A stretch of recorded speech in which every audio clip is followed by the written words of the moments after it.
The Eastern Florida baseball team begins the second half of the Southern Conference schedule in a tight race for a state playoff spot.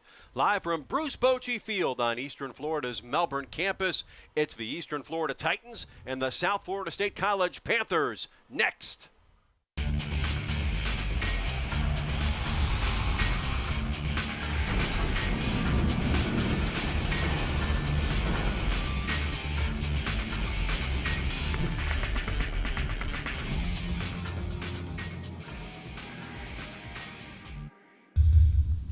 And it is a beautiful afternoon for baseball on Florida's Space Coast. The Titans welcoming in Southern Conference rivals, the Panthers, to Bruce Bochy Field for a key matchup in that Southern Conference. Good afternoon and welcome. Alongside Logan Peter, I'm Jeff Radcliffe. Thanks for joining us for Titans baseball once again here on WEFS. And Logan, key matchup, as I just mentioned, that's because you've got three teams all chasing Miami-Dade, running away with it, undefeated in conference play. Eastern Florida, Indian River, and this South Florida State team, all at 4-8.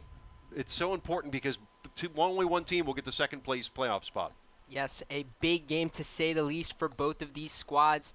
Like you just said, Jeff, two teams battling for that second playoff spot in the conference, both at 4-8, looking to get a huge win and a huge start to this second half of their season. Well, South Florida coming in, one of those 4-8 teams. Pedro Moreno batting .359. The third baseman really makes this lineup go for the Panthers. Yes, Pedro Moreno with a slash line of .359. He's got a .459 OBP and a .536 slugging percentage. He's got 3 home runs on the year, 29 RBIs, and he scored 31 runs. He is a huge threat to Eastern Florida State today. The heart of the order for the Titans is the catcher, Drew Cavanaugh. And man, did he have a game on Monday. Drew Cavanaugh 3 for 5 with 3 home runs and 6 RBIs in Monday's victory versus the Rollins JV squad. On the year now, slashing a .305 with a .421 OBP and a .562 slugging percentage. He now has 8 home runs on the year. And Cavanaugh will look to keep it going in a very key matchup today. South Florida's starting lineup looks like this. Moreno will bat second, following the leadoff man, Nico Saladino. Hunter Wilder bats third. The first baseman, Brylan West, is in the cleanup spot, followed by Reed Lyle, Jacoby Stanley, the second baseman. The DH is Yadiel Martinez. The catcher, Tate Hansen, bats eighth, and Devin Tetters will try to turn that over order from the ninth spot. Trey Jackson getting his second start of the season here for the Titans. And Logan, tell us a little bit about what Trey's going to be doing today. Trey's been solid this year so far for the Titans. He's got 32 and 2/3 innings pitched already. He's only given up 18 runs, only 10 of them earned, with a 2.76 ERA. First pitch to Saladino. We're underway, is a strike.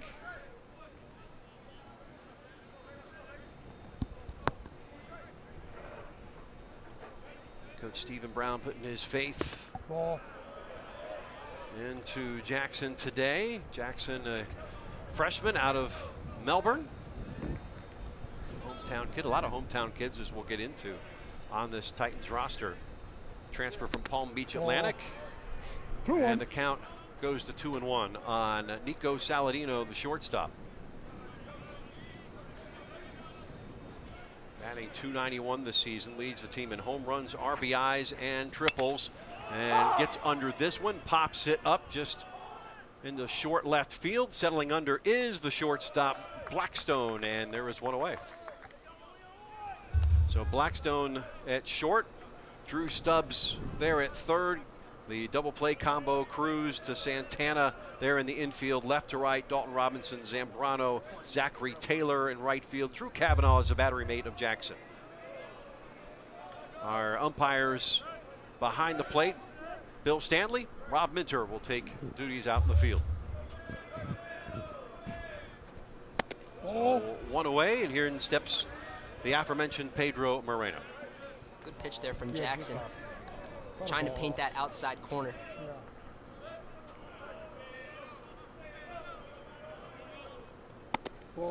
Outside. Yeah, and Pedro Moreno, like we talked about before this broadcast, has been a huge piece for this offense, both in conference play and out.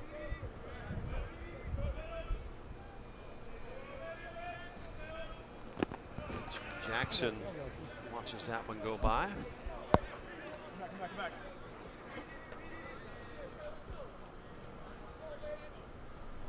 Trey majoring in business marketing. 6 foot. Good golfer as well. Just two-thirds innings coming into this afternoon. There's a strike. Good job, Trey. Good job. Here, Drew Kavanaugh egging him on. One away here, top of the first. And that one swung on and fouled to the right side. Giving chase is the right fielder, Zachary Taylor. We'll get there, and we'll do it again.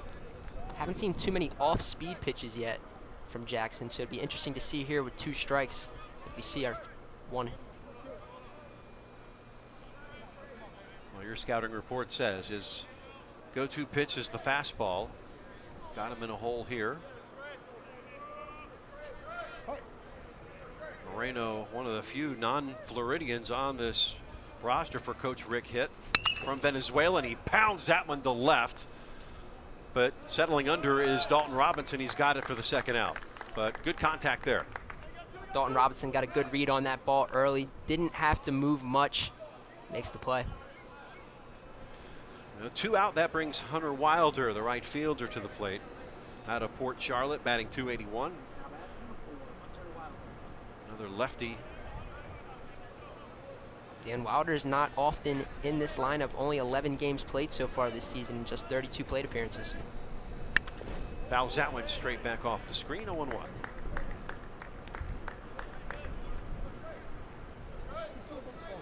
Is hitting .281 in those 32 plate appearances, though. So definitely a little bit of danger at the plate. It's a home run, 7 RBIs. I'll take that one for a strike. And he's in a 0-2 hole here. So far, so good. Smooth sailing for Trey Jackson. Trying to make this 1-2-3 to start.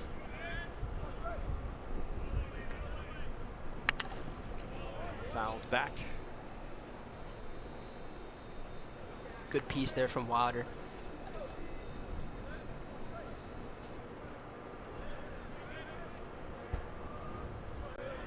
Jackson, a transfer in from Palm Beach Atlantic, coming back home to continue his college career. And there's a strikeout to end the inning, his first. And we've played a half inning. No runs and no hits. And it's 0-0 with the Titans coming up next. Striking out swinging. Wilder is down, and that will bring the Titans to the field. Let's look at the Titans batting order. Gabriel Cruz. This is a really common order that you see from head coach Stephen Brown. Gabriel Cruz, the second baseman, will bat first. Blackstone second. Kavanaugh, we talked about in the open, will bat third. Dalton Robinson will try to clean things up as the left fielder. Drew Stubbs, great baseball name, by the way, which we can get into. Jesus Santana, Zachary Taylor, the right fielder, followed by Ryan Wallace, the designated hitter. And Ivan Zambrano will get the start in center field and will bat ninth. Setting things up defensively for the Panthers, Devin Tetters is in the center field. He'll be flanked on either side by Reed Lyle, Hunter Wilder. Left to right across the midfielder, Pedro Moreno, Nick Saladino, Jacoby Stanley, and Brian West. And Tate Hansen is the catcher. Logan Adams is the pitcher here tonight for the Panthers. Adams, a righty, a freshman out of Arcadia. Went to DeSoto High School, 6-3, 3.18 ERA. Leads the team in innings pitched, so a workhorse, 56.2 innings. Yeah, he's got a 3.18 ERA. Like you just said, he's been roughed up a little bit in his past couple outings. Talking to the head coach before the game, he did say he would like to keep his command in check and his demeanor in check. When he has a cool head on his shoulders, he excels, but he hasn't been doing that recently. Head coach Rick Hitt certainly concerned that he's given up 8 home runs this season. most on the team. 8 home runs this season and 5 last game. So So it was all right until the last game, and then it just got away from him. Well, Cruz will start things off, batting .265. And we'll swing at the first pitch, foul it back off the screen. Cruz, Puerto Rican transfer from Palm Beach State College. 4th in the state in stolen bases should he get on. And we'll try to get that through. A seeing eye single to left, and the Titans with an auspicious start. Cruz to first on a single to left. yeah, exactly what you want from your leadoff hitter. Hitting that gap in between third and shortstop. Wasn't hit exactly hard, but with his speed, like we talked about before, and the location of the ball, they had no chance to get him at first. And again, a threat to steal with 20 stolen bases. That brings up Jason Blackstone, the shortstop. Blackstone, the Mel High product, swings through the first pitch, strike one. 5'8" sophomore on a 3-game hit streak. Batting .306.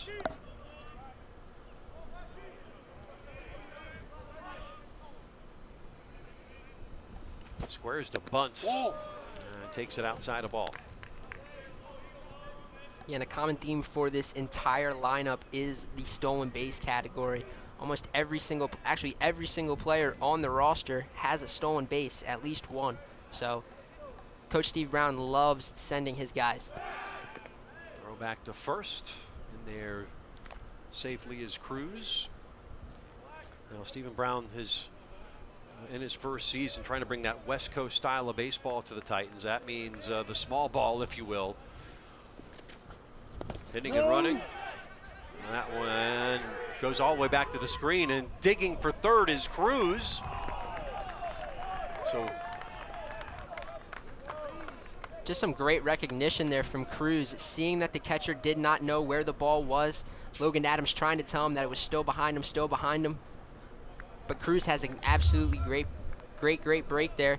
Reads the ball perfectly, sees that it's still there, and he gears it up for second base and gets to third. So the pass ball on Tate Hansen moves the runner to third, and now it's an RBI opportunity here for Blackstone. The 2-1 count. And Cavanaugh, the very dangerous Cavanaugh on deck. Makes that one a ball. Evens things up. I beg your pardon, now it makes it 3-1.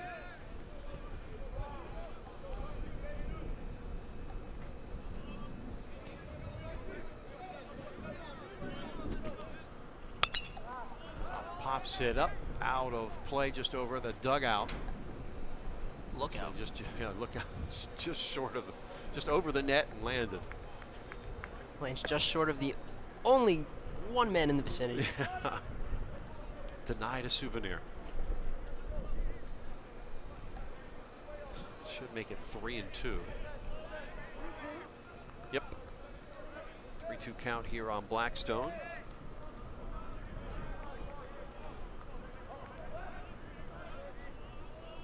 Looking for his 23rd RBI here, perhaps on this swing. Chops it, shortstop, picking up his Saladino over to first. Safe at first, and the run scores. Cruz comes on down, and it's a 1-0 lead for the Titans here in the first inning. Yeah, and it's a good play by the shortstop. He gets up, makes the ground ball play relatively with ease, and then just cannot make the throw over to first base. Drags his first baseman off the bag.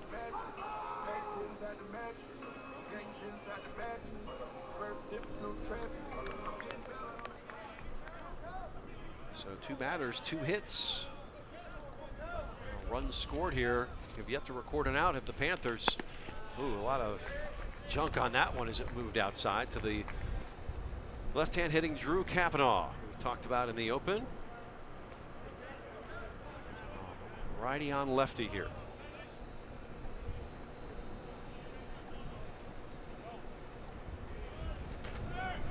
We're going to run. And out at second. So erase that threat there. Blackstone steals and is caught stealing. Excellent throw there from the catcher. As you can see here on the replay, gets a good jump there, does Blackstone, but just a beautiful throw and tag, gets the out. Hansen making up for that pass ball. Base is now empty for Kavanaugh. Ball. It's another ball. He's ahead of the count 2-0. Down, Bill. Yeah. Drew, a 6-foot sophomore out of Rochester Hills, Michigan, by way of IMG Academy over in Sarasota, or Bradenton. Close enough. And he will take the walk on 4 pitches. So Logan Adams having a little bit of control issues here. He's had 3 counts now, or 2 counts I should say, with 3 balls. And now a walk. And now a runner again on first. Kavanaugh, not as big a threat to steal, but does have 8 swipes this year. Now Dalton Robinson comes in, the cleanup hitter out of Castleberry. Also from the left side of the plate. He will take it, and it's low. Yeah, and it doesn't look like it from his frame, but this is the premier speed guy for this team. 26 stolen bases for Dalton Robinson so far this season. That leads the state, so should he get on. Bats from the left side, 6'7", almost your height, Logan.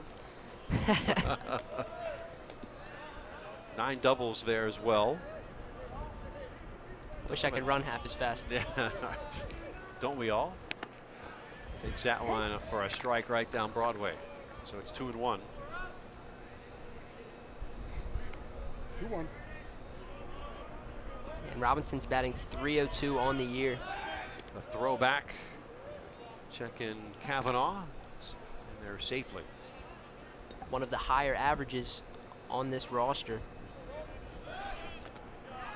Above 300 at 305 currently. Had himself a game, as you mentioned, against the Rollins JV on Monday. 3 home runs and 6 RBIs. That's a stat line you don't have often. It was Kavanaugh. And that one whistled into center field, and it will be Kavanaugh taking third. Kavanaugh was absolutely moving right there. You can tell that he is not one of the stolen base guys because he runs like me. So reached second on an error and then advanced. So now again a runner in scoring position with just 1 away. Robinson at the plate. Batting .302.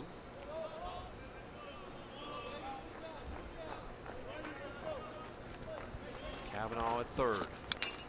And chops that into the Panthers dugout.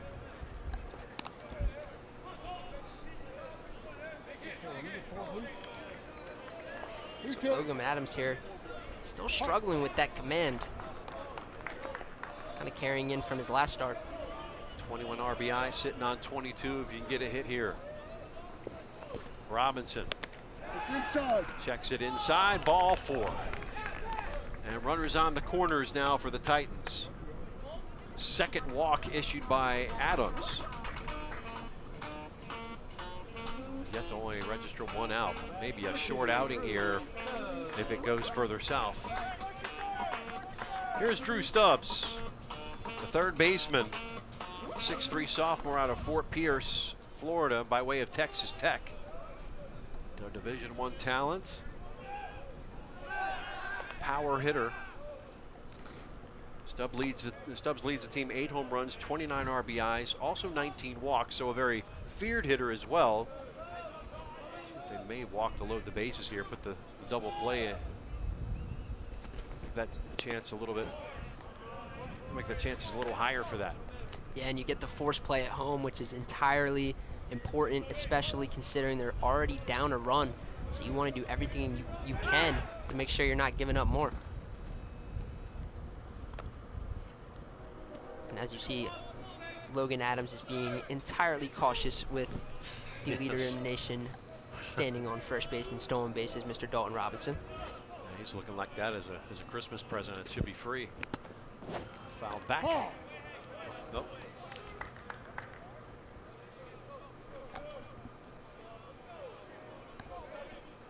One and one to count. Drew Stubbs, as I mentioned earlier, great baseball name. Longtime major leaguer. Drew Stubbs played with 8 major league teams, starred at the University of Texas, played in a College World Series, started his career in Cincinnati. But hey, why not take the same name? Most recently playing with the San Francisco Giants in 2017. Drew Stubbs had a nice career in the MLB. Yeah, I think if Drew would take that. This Drew Stubbs looking to make his own name in Major League Baseball one day, hopefully. Yeah, I don't care about that other guy. Here's the 1-2. Runners on the corners for the Titans. 1-1 already in. Oh, thought about going was Robinson. All right, battling back here is Logan Adams. Boy, big at bat here. The throw back to first, just making Robinson think about it. And Adams is definitely keen on not letting Dalton Robinson steal a bag, but could be only a matter of time. Stubbs chops it left field foul. Third base coach almost just made a spectacular play, barehanded. One-handed grab, yeah. Had to have hurt. Just can't make it look like it hurt, right? Don't rub it. Not in front of the players. No.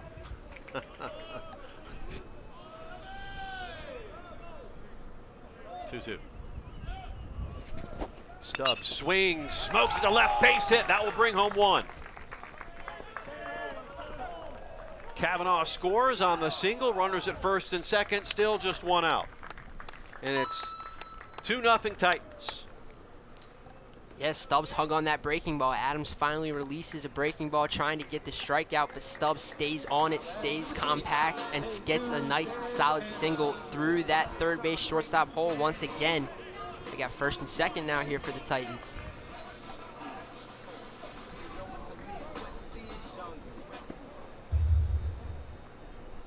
Just a nice solid approach at the plate, gets the base hit to go. The Titans have a 2-0 lead. RBI single for Stubbs. Blackstone had one earlier. So there's been a single, followed by another single and 2 walks, and now single number 3. There was a caught stealing in there as well. And this could get worse before it gets better with 2 runners on and just the 1 out. And it looks like the Panthers have somebody up and loose in the bullpen out over in right field. Yeah, never a good sign if it's just the first inning. This is Jesus Santana for Vega Alta, Puerto Rico. Takes it, gets just away from the catcher Hansen, picks it up. Misses the strike zone there. Santana, the first baseman, 6'2" freshman, batting .247. Injured earlier this year. It's really starting to come around now. Getting healthy just at the right time for the Titans. The 1-0 to Santana. Runner goes. Throw to third is not in time. So runners now on the corners. So another stolen base. Robinson swipes third. That is an unbelievable slide there from Robinson. The ball actually gets there before he does, but he gets under the tag over in third base and gets another stolen base added to his tally.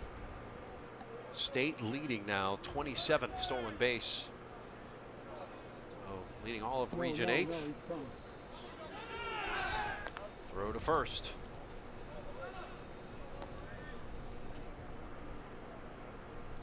I'm surprised they didn't have the double steal on there.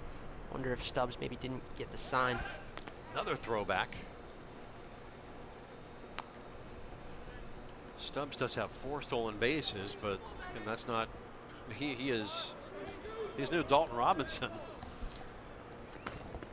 Squaring to bunt, foul. No, but my thought process on it was most of the time the catcher's going to try to get that lead runner anyway.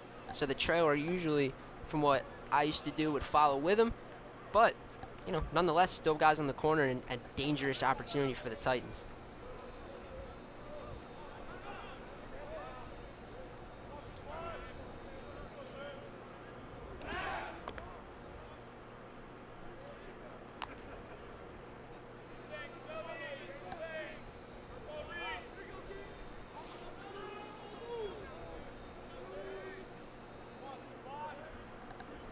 Two in already. That just gets the outside corner, and down on strikes is Jesse Santana. They get him looking. First strikeout of the inning for Logan Adams. Yeah, that's a good pitch from Adams there. Gets it on the outside corner. Hung a little bit up there for Santana to maybe get a piece of it, but nonetheless doesn't swing, gets the K.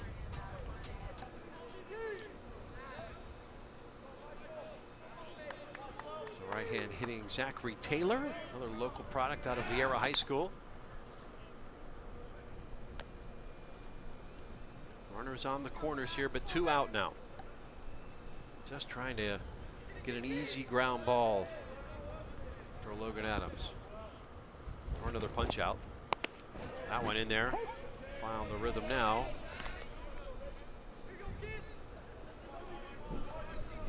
Yeah, and that's one thing his head coach did say about Logan Adams. If he does find a rhythm, he does sort of get in a groove.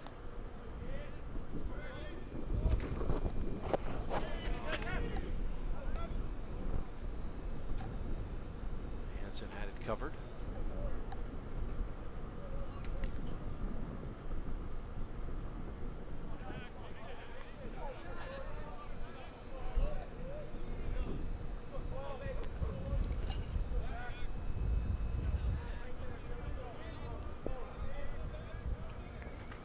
Taylor takes inside a ball, just misses that inside corner. It's a good take there from Taylor. And Adams is finding his rhythm here a little bit, but could be a little too late. Zachary batting .299. Love to get over that 300 mark here with a couple of hits today. Swings at strike 1. Yeah, strike 2, make that.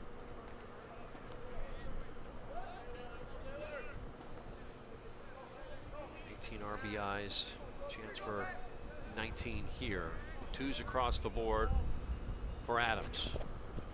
And strike 3, and that is the inning. So after 1, there was 2 runs on 3 hits, couple of errors, and 2 left. And the Titans lead it 2-0 after 1.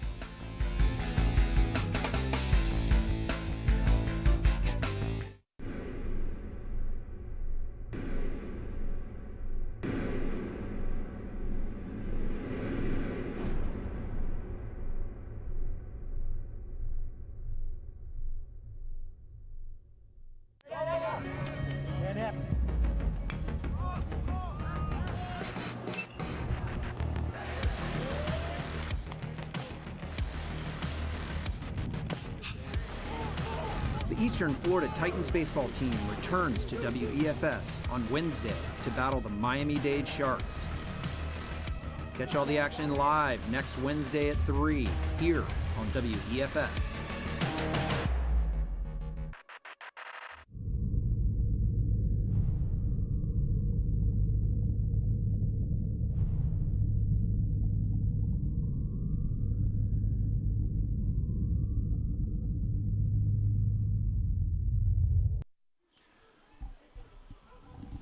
Well, it is a 2-0 score line here after 1 full inning of play. Titans in the ascendancy, if you will. And it will be back out of the mound for Trey Jackson for his 2nd inning of work. And now with the lead to work with. Always a position as a pitcher you like when you got some run support behind you. Absolutely, and knowing that you can go up there and, you know, make a mistake realistically, obviously you don't want to, but you can make that mistake and you can sort of challenge these guys at the plate because there's a couple good hitters coming up for the Panthers. Yeah, the heart of the order. Brylan West, Reed Lyle, and Jacoby Stanley, the RBI guys. He sat the first inning down 1-2-3. We'll try to do it again. Jackson delivers a ball. Brylan West, 6'5" freshman out of Tampa's Freedom High School. Batting .369 on the year. Pops that one up. Chasing in right field is Taylor. He will settle under, and there is one away. Big out for Jackson early. Doesn't have to use too many pitches on the average leader for the Panthers. Brylan West. two pitches, you'll take it. Yes, and just as for West, just got under that ball. Could have carried more if he got a little bit of the barrel, but nonetheless, a huge out for Jackson and the Titans. Left-handed switch hitting left fielder Reed Lyle on the first pitch will send it foul left side. Reed Lyle, somewhat local, out of Lake Mary. Played at Lake Mary Prep before finishing up at Florida Virtual School. Batting .293, 6'2" sophomore. I'll chop that just over the mound. Picking it up is Cruz. Throw on to first, not in time, so an infield single for Reed Lyle. Yeah, and it looks like Cruz had a little bit of trouble getting that ball from glove to hand there. That's the reason he did that double pump fake, and that's the reason why he was beat ultimately by the runner. Helped out a little bit by a high chopper where you have to wait for that ball to come down. You can't speed that up. So 1 on, 1 out. Jackson now delivering to Yadiel. I'll make that Jacoby Stanley for the first time. Stanley, the 5'10" freshman out of Miami's J.P. Taravella High School. Another guy that's having a very solid year for the Panthers, batting .346 with 19 RBIs. It's been a solid piece. Yeah, that's getting it done. Takes that one upstairs, a ball. I like the pitch selection there from Jackson, though. Catching him off speed. I don't think the hitter was too interested in that one, though. Slight lead for Lyle at first, who does have 6 stolen bases. Popped foul back behind us. Now in an 0-2 hold is Jacoby Stanley. Luckily, the beautiful thing about this stadium is my car is nowhere around it. So you parked far enough away. It's the first There's time a in lot a of long foul time. territory here at Bruce Bochy Field. Beautiful complex. But Bochy, a proud graduate, former Major League player and manager for the Giants, was a catcher. So I'm sure he really liked having a lot of foul territory to roam in. 2-time World Series manager. Take a look at the pitch here. Swung right through. Good pitch and the nice nod from Kavanaugh. Yeah, you got it, man. And Kavanaugh loved that pitch from Jackson there. Elevated the fastball, made him swing through it. Second strikeout. 2 down now. Still the runner on first is Lyle. This is Yadiel Martinez. First pitch swinging, foul ball. Yadiel Martinez from Winter Springs, about an hour away from here. Batting .348. A lot of big average guys for these Panthers. A lot of guys that are hitting the ball well and often this year. Checks a swing, but he went. And he's down 0-2. And moving right along here is Trey Jackson. Jackson's bringing it right now with the velocity. He's challenging these hitters up in the zone, saying, come on, hit it. Now he's got some room to work. So let's see if he makes some pitches around the perimeter. The lead for Lyle at first. One foul to right field towards the bullpen. Giving chases. Taylor won't get there. Ran out of that, again, lots of room in foul territory. And another high fastball there from Jackson. Continues to challenge these guys up at the plate.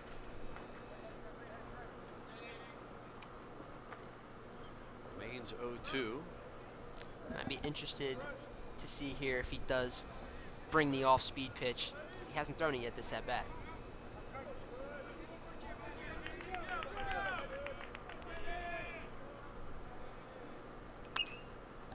Foul ball back. Nope. It's 4 straight fastballs up in the zone.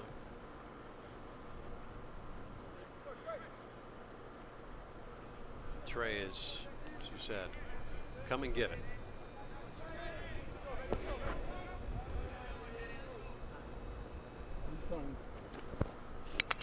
Wow.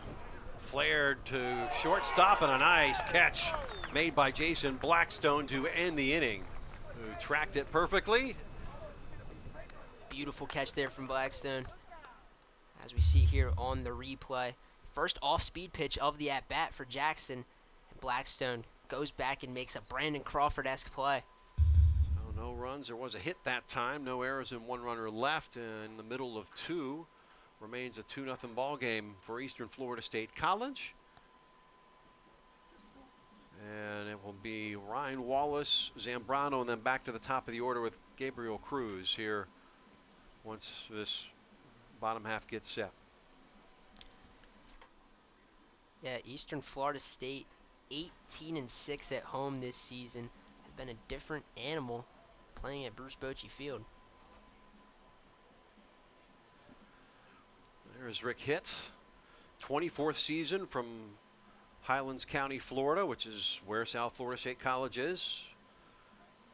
He kind of grew up in that Sebring, Avon Park era. NJCA Hall of Famer, class of 2022 this year. So also a Santa Fe College Hall of Famer where he played collegiate baseball. Baseball chairperson for Region 8, 16 years on that state committee. So he's a guy that's got things going on as far as junior college baseball in this state of Florida. He's had 170 plus players move on to 4-year schools or play professional baseball. So that's a legacy for sure. Absolutely. Won the state championship as a player to hit in 1985. Same year Marty McFly did all his damage. Hill Valley. And there's Stephen Brown, new head man for your Eastern Florida State College Titans. Was an assistant at LSU Shreveport a year ago.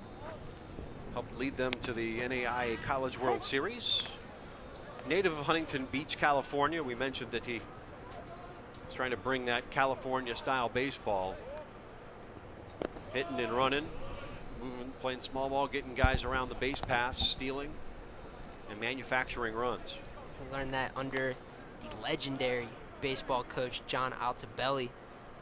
John and his wife and daughter were tragically killed in the Kobe Bryant helicopter crash over in California in 2020. So if you look at Coach Brown's Twitter feed, they were obviously close. And player that mentored him, not just as a coach, but a man. Yes. And when that tragedy happened, you saw all the outpourings of support. Yeah, all the talk was Kobe Bryant, but Altobelli got a lot of attention for all the good he did in his life. So down on strikes is Ryan Wallace. So a better start to this inning for Logan Adams. There's Zambrano, the 9-hole hitter. Yeah, Zambrano only 61 plate appearances on the year, batting 161. He's got 8 RBIs, looking to get back on track here. One outside a ball. It is 2-0. Again, if you're Coach Rick Hitz, you have to be telling your guy on the mound, do not give the 9-hole guy a free bag to first base, because it is one of any coach's biggest pet peeves in the world. It's giving that leadoff guy a free walk.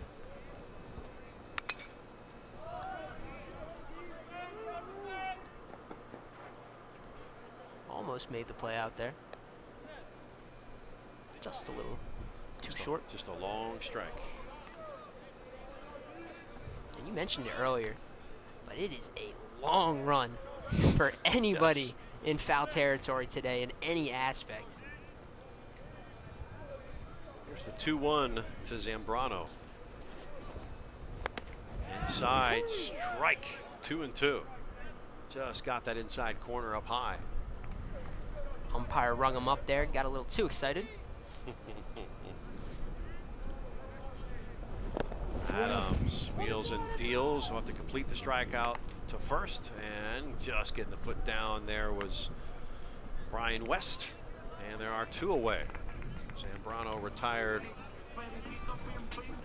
on another strikeout. Yeah, good pitch there from Adams in the dirt. Throws the off-speed pitch. Zambrano tries to get a little bit of it on the drop third. Gets thrown out at first. That is the 4th straight put out by strikeout here for Logan Adams. Long chase here, running on and grabbing it is Devin Tedder. So a 1-2-3 inning as Cruz is retired, and it remains a 2-0 ball game. We go to the top of the 3rd.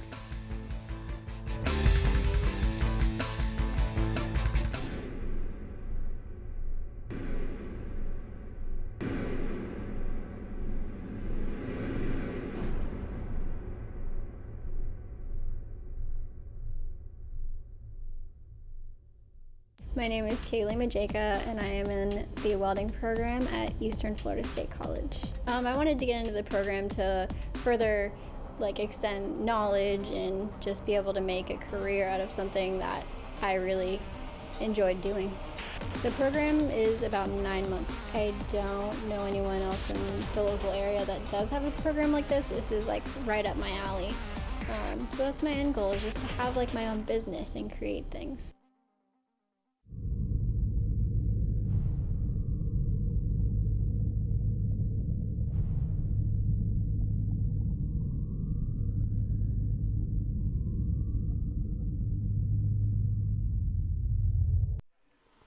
So the Titans went down 1-2-3. Logan Adams on very few pitches getting out of that inning. Made short work after the inning that he struggled. And now back out there is Trey Jackson. He has faced just 1 over the minimum thus far. Tate Hansen, Devin Tedders, and top of the order Nico Saladino slated to bat here in this inning. So we enter the top of the 3rd. So glad to have you along wherever you happen to be watching. Jeff Radcliffe alongside Logan Peter. What is just another gorgeous, picturesque afternoon here on Florida Space Coast for some baseball. Just something about calling a baseball game that just feels right. So American. So right. Tate Hansen will step in, the right-handed hitter. Tate Hansen, the sophomore catcher. He's batting .261 on the year so far. Has 2 home runs, so a little bit of pop. Out of Naples and pops that one straight back. 6-foot sophomore.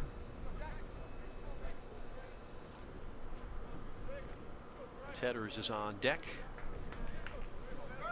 Really has been no issues thus far for Trey Jackson. Another foul. Really challenging hitters up in the zone. And he's been doing that all day so far. It's a common theme for the start. He's been attacking guys up top in the zone with his fastball and challenging them. He wants them to try and hit it.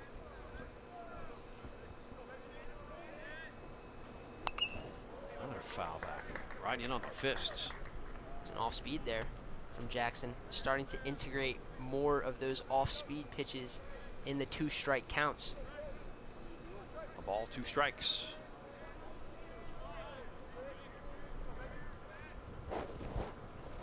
Oh, and that got him. So he went in on the fist, and that time we'll put the leadoff runner aboard on the hit by pitch. Ow. Yeah, and that one definitely didn't feel good for Tate Hansen. Looks like got him right on the forearm there. So definitely could have been in a worse spot, but he'll rub some dirt in it. Seems like he's all right. It all depends. Is it a direct blow or is it a glancing blow? Maybe dealing with a bruise. Devin Tedders now, the 9-hole hitter, center fielder. 5'7" sophomore out of Okeechobee. Yeah, and Tetters is an interesting one because he's batting .364 on the year.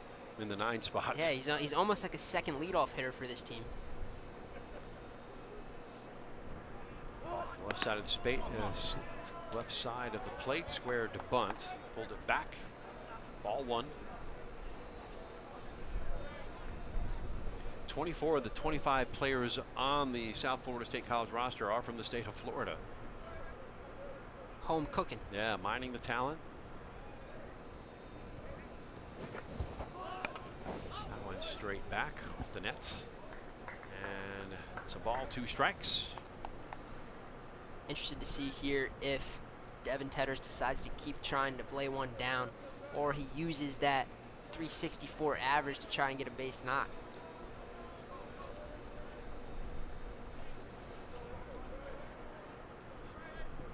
Correction, 1-1. Lead by Hansen at first. Alrighty, wheels and deals. Squares the bunt, misses it. And it's a ball, 2 strikes. So now everything I just said correlates to this pitch. That's right. I thought there was 2 strikes, but nonetheless.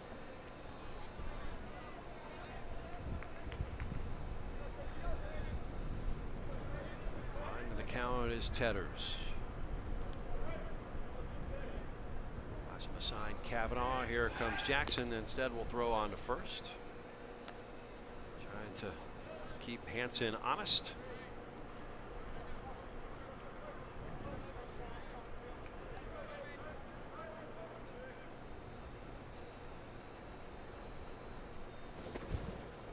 Pitch outside, a ball. 2-2. Not going to take the risk of bunting for an out now. Devin Tetters is up there to swing it. Panthers have lost 5 of 7. They were swept by Miami-Dade over the weekend. Who hasn't been? They're undefeated in league play. And that one is fouled out of play. Yes, Miami-Dade are in a league of their own, some may say right now. MDC won 13-1, 14-11, and 12-8. So you just add those numbers up. Well over 30 runs in a 3-game series. Exciting baseball. Closer to 40. It's 39 runs. Pitch, and he goes down swinging. 3rd strikeout for Trey Jackson. Good pitch there from Trey Jackson. Unlucky AB there for Devin Tetters, and that's going to make his coach go crazy. Can't lay the bunt down. Something that is it's increasingly difficult to do in today's game, but got to get the job done there to move your guy over. Back at the top of the order, Nico Saladino, who flied out to short left to shortstop in his first at bat. Jason Blackstone kind of drifted out and caught it. So popped out.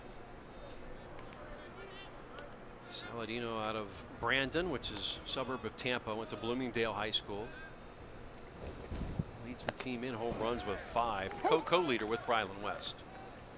And he's got runner on first with 1 out. Moreno on deck. Jackson feeling good on the bump. He's in a rhythm. Something that most pitchers would love to be in, especially at this point in the game.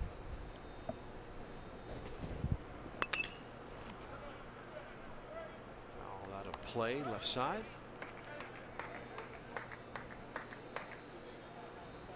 There's a sense of comfortability being on the mound as well, knowing that your defense behind you has made some pretty nice plays as well. So it's not like you have to strike every guy out.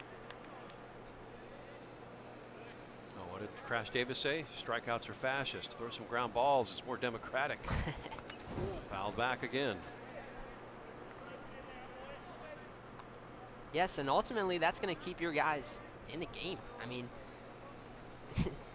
it's always fun to see your guy on the mound go out and strike out every single guy, but there's such thing called being baseball ready. Yep. And that starts to clear your mind when the baseball's never hit.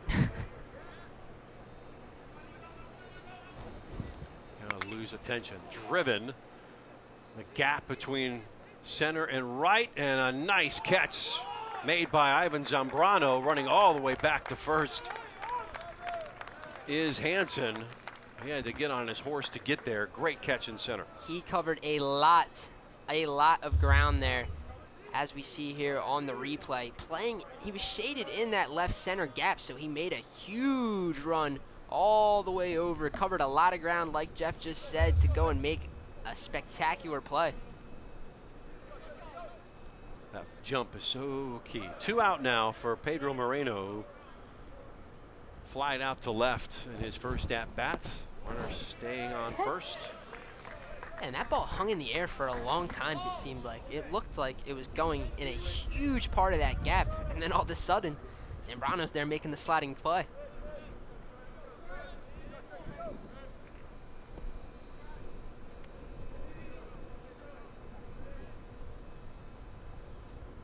Throw back, snap throw there by Trey Jackson.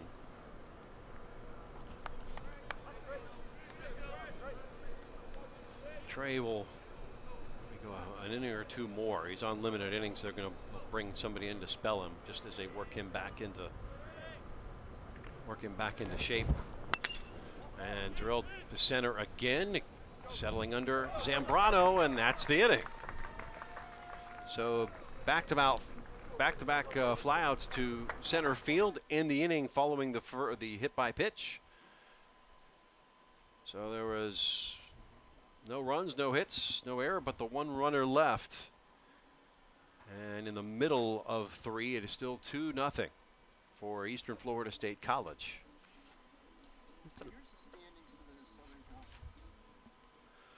We alluded to the standings and how it's really a race for second here. Miami-Dade College 12-0 in conference play. I believe there's 8 games to play for each team right now. Eastern Florida, South Florida, Indian River, all 4-8, and they all play each other a ton of times. So those little standings will shuffle over the next couple of weeks. It's who's left standing, though. You want to get this off to a good start and have all the tiebreakers in play, too, because if you finish second, you get an automatic playoff spot for the state. And it'll be interesting to see how the tiebreakers work, considering that all 3 of those teams that you just saw at the bottom of that list have all beaten each other at least once this season. So it'll be definitely intriguing to see who comes out with that second playoff spot at the end of the season. Take a look at our WEFS truck, nicely air conditioned. Of course, it's a nice respite from running the cables and building the scaffolding earlier today. Our crew has a lot of experience doing, but still a beautiful day. A little bit of a breeze going from right to left. The sea breeze coming off the Atlantic. Hasn't been a big factor yet. So right to left across the screen, the wind slightly there. What, about 10 miles an hour maybe? I was going to say, on that one drive into the gap on the sliding play by Zambrano, it looks like that ball stayed in the air for a very long time. It looked like it was going to fall much shorter. Jason Blackstone will lead things off in the 3rd for the Titans.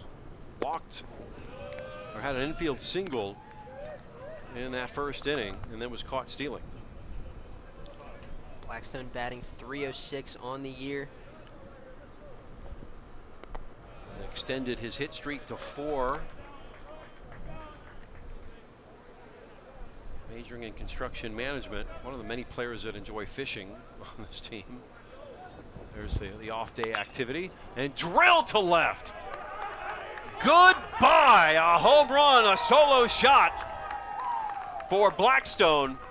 His 3rd home run of the season, and it is a 3-0 ball game, Titans. Splash down, out in left field, into the water. I mean, he absolutely turns on that fastball inside and right about belt high. Blackstone did not miss it, and it was a no-doubter. So that was right off the bat. You knew it was headed towards that fence. Tried to get him on the inside corner there, can't squeeze it by. As you see on the replay, the body of water behind left field has a new souvenir on top. Watch out, fish. That brings up Drew Kavanaugh, who has been the recent home run king of this team. Again, 3 home runs on Monday. You said Blackstone likes fishing, huh? Maybe he just got one there Yes, with that right there. baseball. You go grab a hook after the game and get it.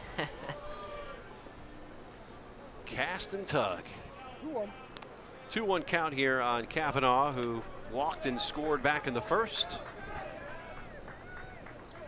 Kavanaugh's average went up a whole .015 after that 3-for-5 monster performance. That's crazy in one game against Rollins. For this stretch run, you know that Coach Brown likes that. And he's going to be walked for the second time.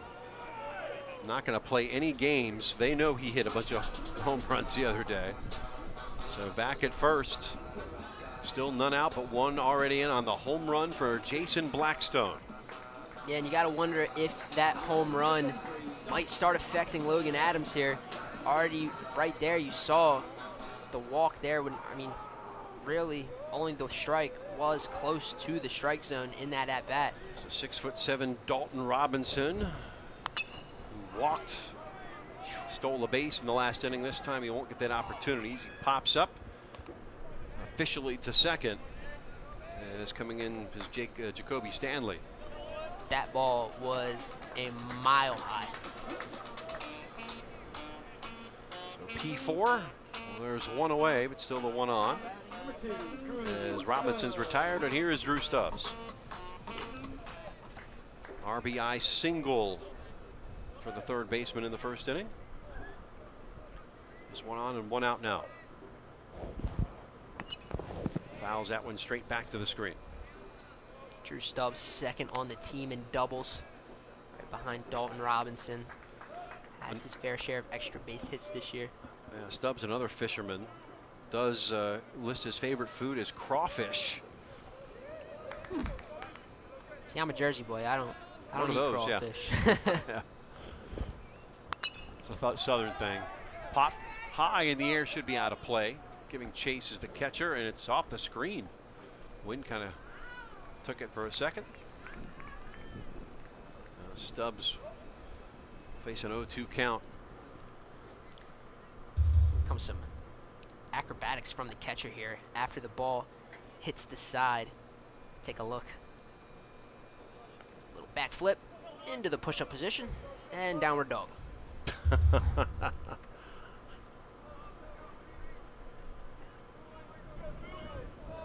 First is Kavanaugh. Throwback checking him is Adams.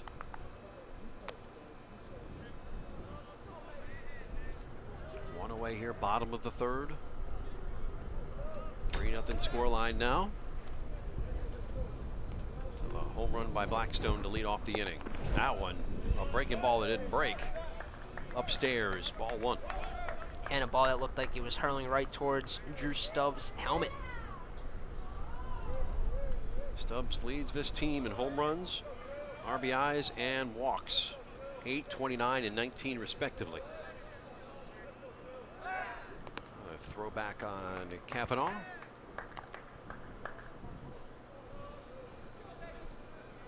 Like you mentioned earlier, Stubbs got a taste of NCAA Division I baseball early in his collegiate career over at Texas Tech. Tries to get that through the gap. Picked clean, but the momentum was carrying the shortstop Saladino away, and everybody's going to be safe. So an infield single for Stubbs. So he's 2 for 2.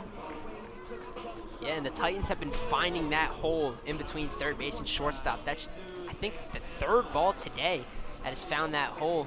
This time, shortstop makes a nice play to keep it in the infield and not let anybody advance, but he had no chance on anybody.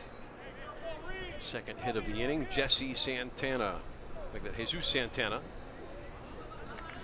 On the left side of the plate. Runners on first and second. Played at Victory Charter out of Vega Alta, Puerto Rico. He will pop this straight out, just the outside edge of the infield. And coming on and set in left as the wind carried it a bit will be Lyle, and there's 2 away. Yes, Santana was aggressive early in that AB there. Got a pitch he liked. Just couldn't quite get over top of it. Ends up flaring it out to left. Zach Taylor for his second at-bat. Or Vieira Hawk. The name sounds familiar. No relation to the 12th president of the United States, nor the Cincinnati Bengals head coach, Zach Taylor. Dang it. Just a common name in this sense. That one going to be flied, and this is playable just at the foul line. Foul ball on the right side. It's taken care of. So F3 ends the inning, but 1 run on 2 hits. That home run by Blackstone doing damage. It's 3-0 Titans as we go to the 4th. You're watching Titans baseball on WEFS.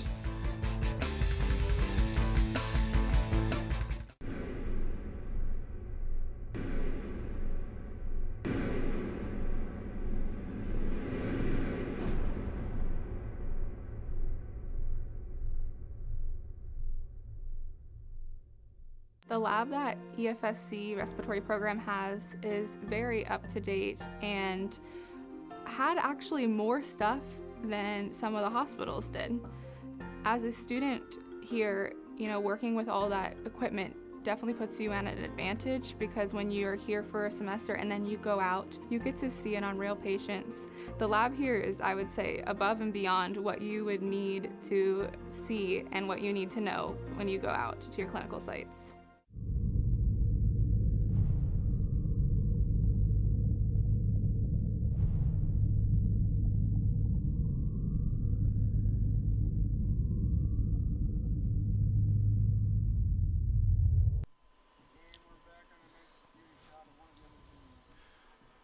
We go to the top of the 4th here at Bruce Bochy Field. Great environment to just catch a ball game.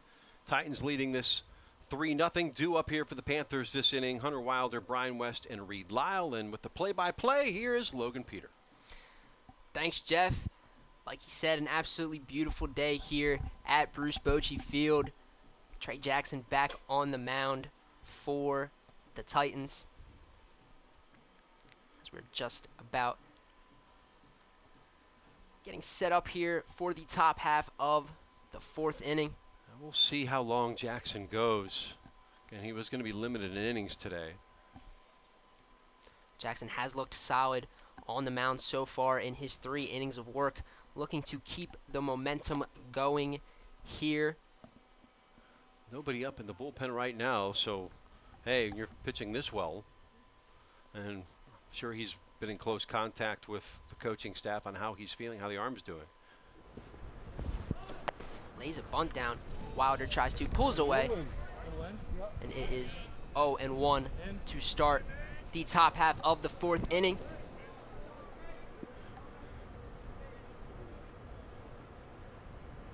Comes the 0-1. Struck out Wilder in the 1st. Ball's taken outside for a ball, so the count goes to 1-1 here for Hunter Wilder.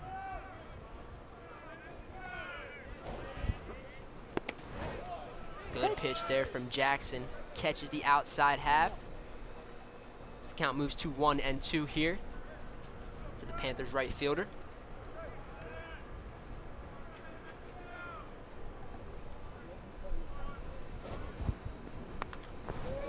Fouls it away to the backstop. Count remains 1-2. Trey Jackson has command of his stuff today. He's throwing so far just a one-hitter. Ball's taken very closely inside. Doesn't get a hold of him. It's one of the few times he's had a higher pitch count. I don't remember him going full 3-2. So here comes the 3-2. Swing and a miss. Strike 3. Trey Jackson once again powers another fastball by a Panther hitter. There's one away here in the top half of the fourth. Yeah, that's the second time he struck him out, got him swinging there. Did the same thing in the first inning. His fourth strikeout of this game. And in steps Brylan West for the Panthers. First pitch is taken in there for a called strike. West batting .369 on the year, and Jeff, he is their main guy in the lineup. Yeah, leads them in average at .369, as you said. 5 home runs. When he gets on, he can do some damage. 8 stolen bases. This Panthers team isn't as prolific in that category as the Titans are, but he does have some wheels should he get on here. Comes the 1-1. Off-speed pitch taken low and outside there for ball 2.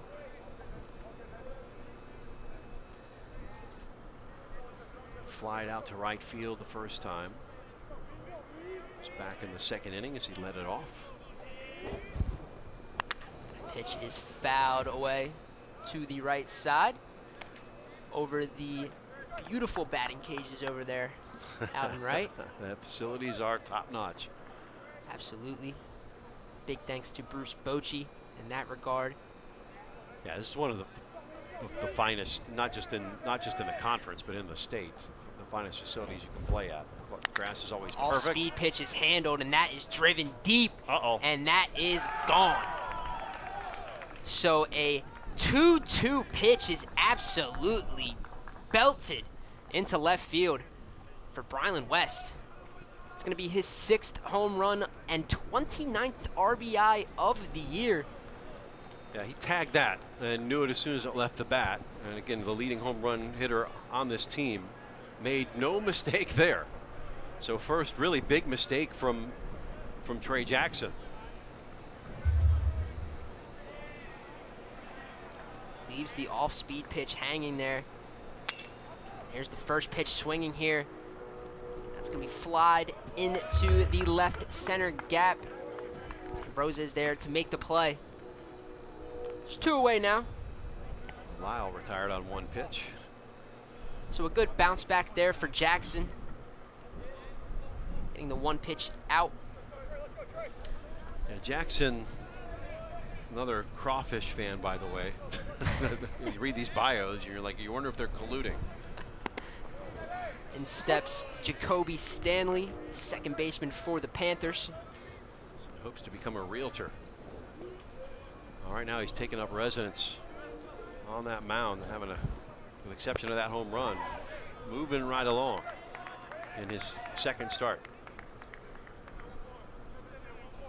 Quick 0-2 count here on Stanley.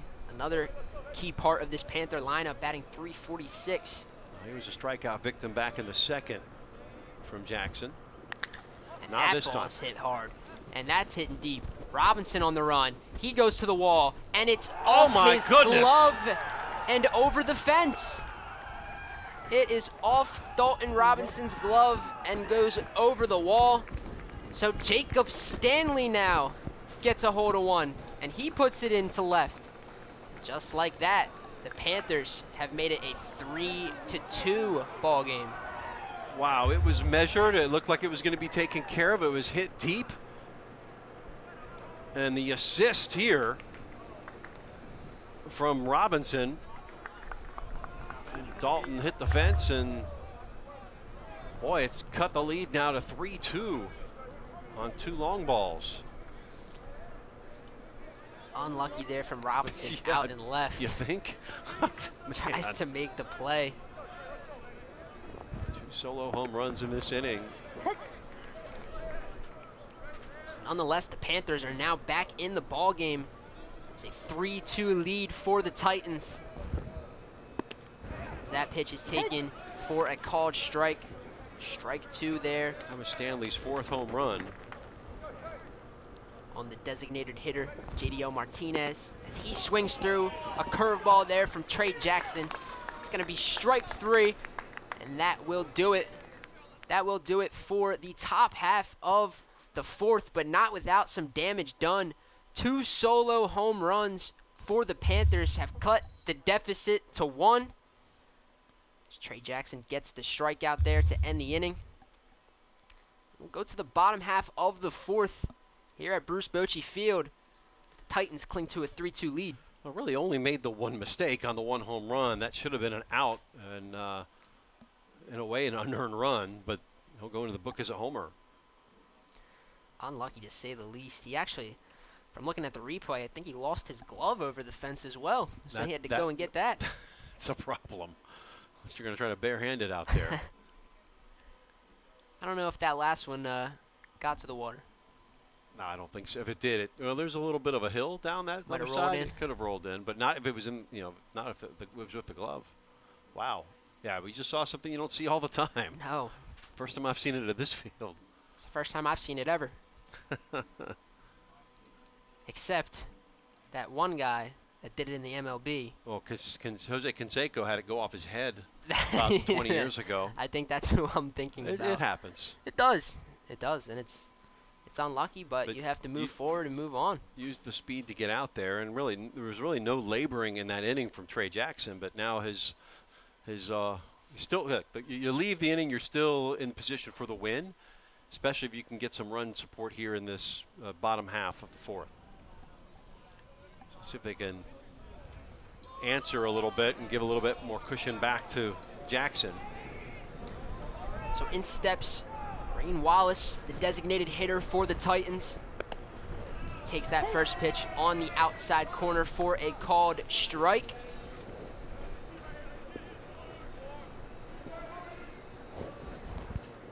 Second pitch inside there. 2 fastballs to start the AB. And Logan Adams still out there on the mound for the Panthers. Hey, really shaky in that first inning. For the most part, has settled in.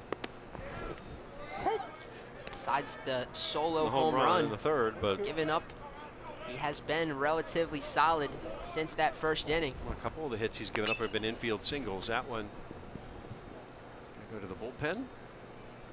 The bullpen watcher makes a good play over there. Get a rep. So Wallace batting a mere 181 on the year. He struck out last time and got the count even.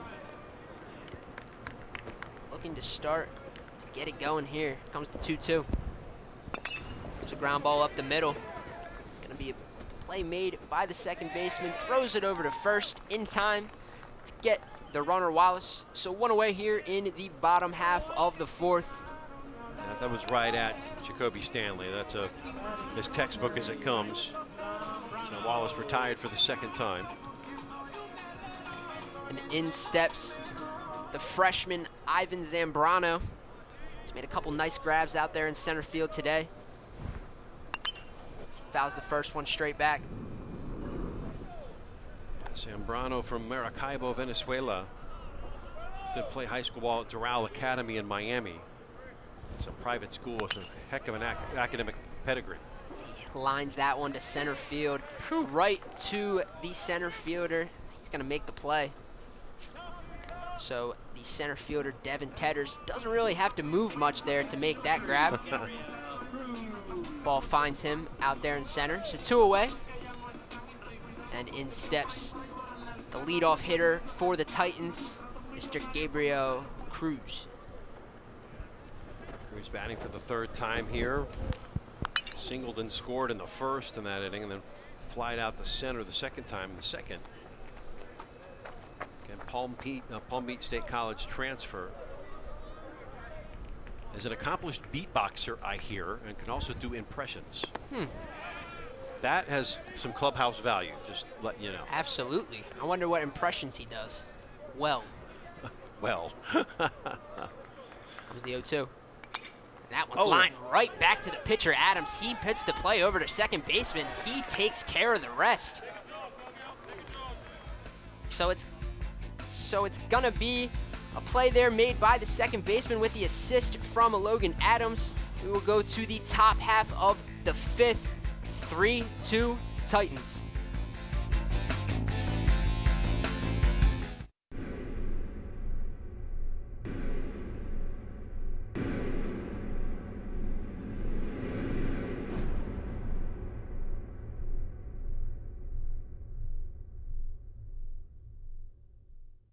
a successful career with a bachelor's degree from Eastern Florida State College. You can choose from nearly 25 tracks in today's top job fields of business, healthcare, and computer technologies, with classes tailored to meet your needs on campus and online. A bright future awaits you with a bachelor's degree from Eastern Florida State College. To learn more, visit easternflorida.edu/go/bachelors.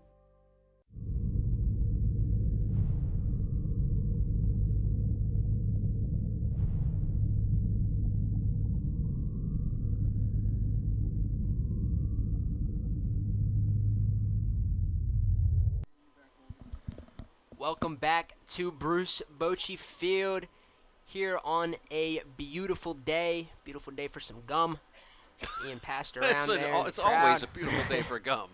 As we see the softball complex as well out behind us.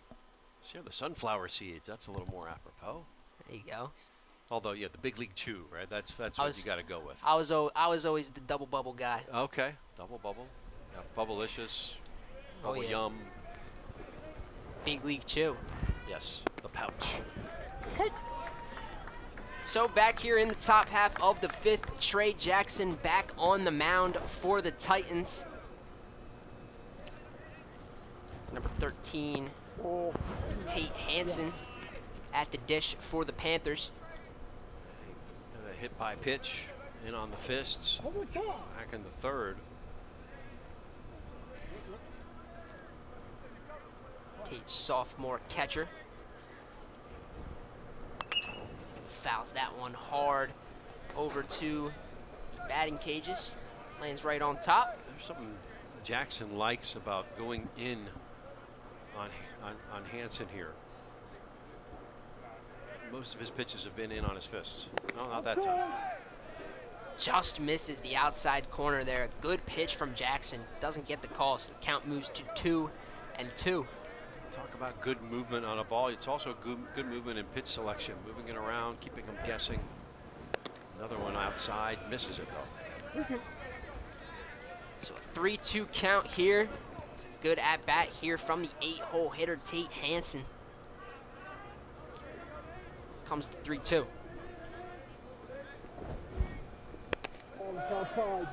Ball on the outside that close corner. And another close pitch missed there from Trey Jackson. Just the first walk issued by Jackson. Maybe starting to get a little tired here. As we see here on the replay, just misses that outside corner. A good frame there from Kavanaugh nonetheless, trying to get his call for the pitcher. Yeah, if you're Stephen Brown, one walk and 5 strikeouts, you'll take that as far as a ratio. For sure. But leading off here, that's could be concerning. You've got that very tenuous 1-run lead. Absolutely, especially considering Devin Tedder's last AB started with 2 foul ball bunts, trying to move a runner over, and here he goes squaring up again and make that 3. It ended up striking out too, so he's in a hole. You just saw Tedders himself look to somebody in the crowd like, what do I have to do to get a bunt down here? Get the bat over it.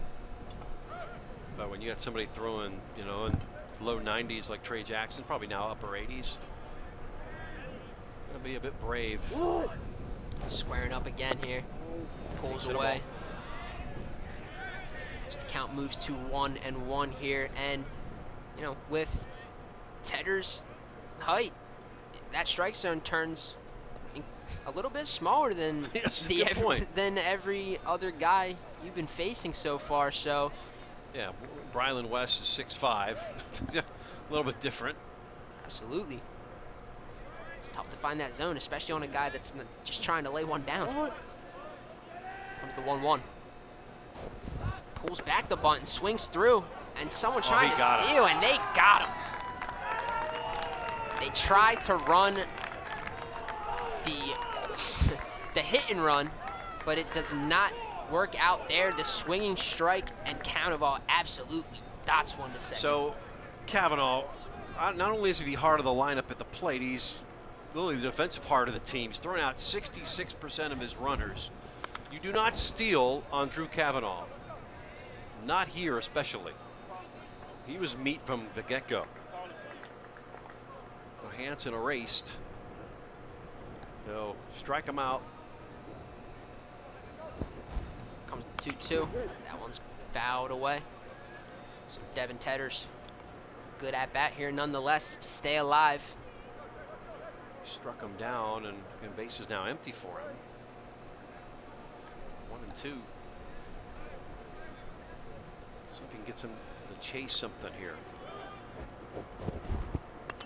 That one's fouled away. So 3 straight foul balls now for Devin Tedders.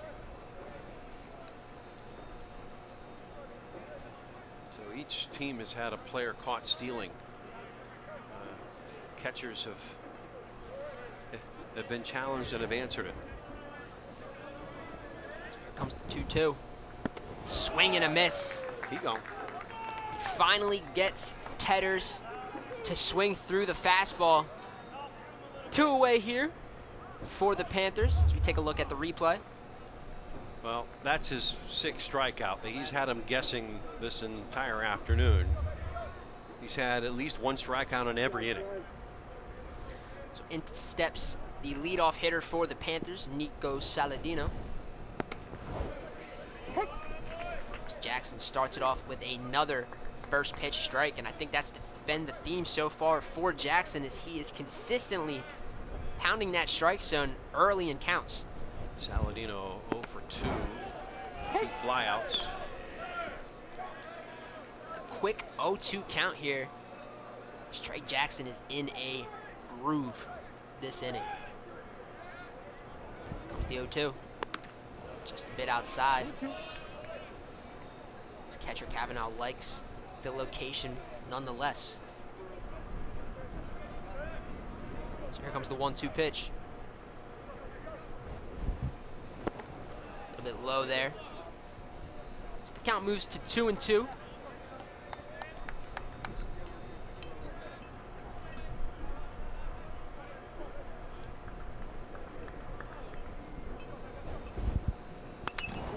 Ball's fouled away. Had to come in there. So another battle here for Trey Jackson. These Panthers hitters not going down as easily this time around. The count moves to 2-2. That ball is taken low. So Trey Jackson, 32 2/3 innings pitched, coming into tonight, making just his 2nd start. Pitched just 2 2/3 against South Florida State College. The last time they played had 1 hit, no earned runs, ball and 3 strikeouts. So he is certainly up the ante here this afternoon. That ball is lined into center field for a base hit. So Nico Saladino on the board today for the first time.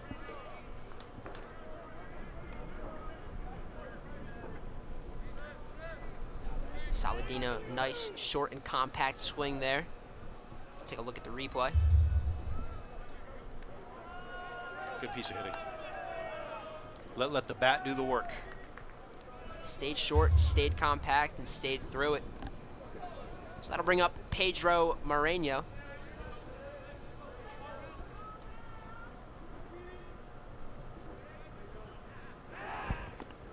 Throw over. Saladino, 3 stolen bases, not the biggest threat to steal.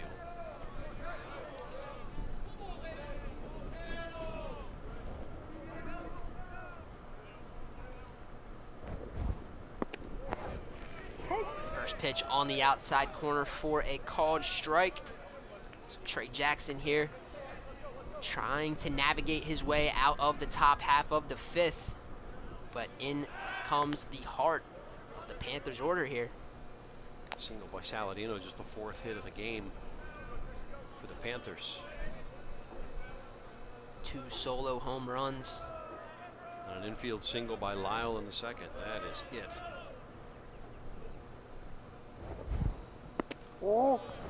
Good pitch there from Jackson. Just misses the outside part of the plate. The count moves to 1-1 here on Moreno, who arguably is the centerpiece of this lineup for the Panthers. 29 RBIs. There's a guy who can extend this inning. It would be him. Not a big frame, but explodes through the baseball when he makes contact. Yeah, good compact swing. Okay, when you're hitting 359, you're doing something right. It's the 1-1. Ball is taken high. As the count moves to 2-1 here as Jackson trying to stay in control here. Still nobody working in the Titans bullpen. Okay, just a one-run advantage. We're in the top of the 5th. Another pitch taken low and outside there from Jackson. As the count moves to 3-1 here on Moreno. Trey having a little trouble now locating.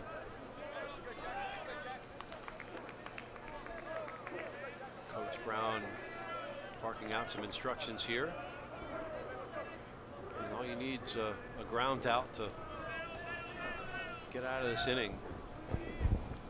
Pitch, and that ball is sky high. He'll take a fly out too. Into center. Ivan is under it. He's going to make the play, and that will finish the 5th inning. The top half of the 5th inning, I should say. The Titans clinging to that 3-2 lead as they come up to the plate here in the bottom half of the 5th. That was the 3rd time that Moreno has flied out, so they've figured him out thus far. And very imperative here. I think, you know, if you're a teammate, you know, of Trey Jackson, you're going to want to get this guy his first win of the season now in his 2nd start. So you're in that dugout. You're one. We're going to get some runs this inning because we're getting to that point where he's going to have to be pulled.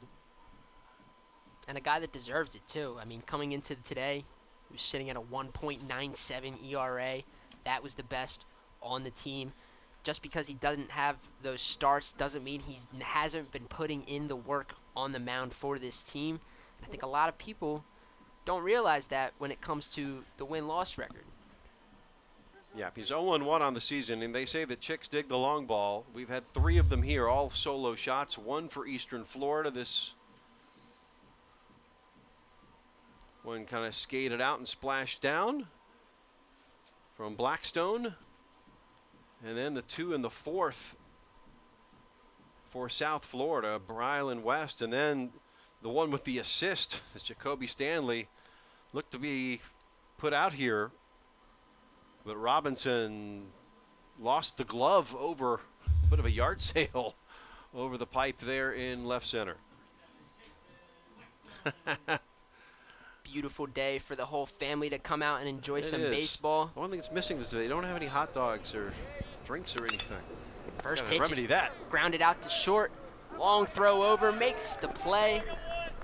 Quick early out here for the Panthers as they get the home run hitter, Blackstone, to roll over to short.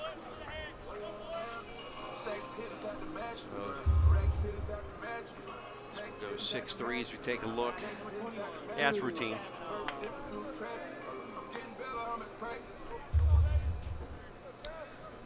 So in Good steps job by Saladino. number 21, Drew Kavanaugh. Kavanaugh walked and scored in the 1st and walked again in the 3rd. See if Adams can figure him out this time. Maybe come in. Another good pitch there from Adams, and Adams is working here quickly this half inning in comparison to recent. That was the 0-2. That ball is hit high. That ball is hit deep into center. That ball is tracking far. He makes the play. They make the play right in front of the warning track in dead center. Well, first time that Kavanaugh's been retired, but it's the first time he's really hit the ball. As they pitched around him thus far. Yeah, and there Jeff, is some activity in the Titans bullpen now. Jeff, you saw the wind there a little bit. Yeah, Guide that ball in the air. Tedros was kind of running around a bit out there. Having a little bit of trouble tracking that one, but gets to it nonetheless. Yeah, it was hit straight away. So in steps number 33, Dalton Robinson, as he hits Oh. one deep into left field. Oppo Boppo, and he gets his home run back. You can put it on the board. He gets it back. He hits an absolute laser to the opposite field. And he said, I'll give you an assist, and I'll match you one on my own. Excellent. Takes matters into his own hands. All right, now we're even. We're level, right? Now we're even. Dalton Robinson needing no outfield assist from the Panthers on this one. Absolutely crushed opposite field. Ryan Howard-esque. Ryan Howard. It's his 4th home run of the season, and a little bit of extra run support there for Trey. That ball scorched. Woo. Luckily, we have another Titan over there guarding the men in the bullpen with his life. It's an important job. It is. Stubbs had a single and an RBI in the first, and then an infield single, so he's 2 for 2.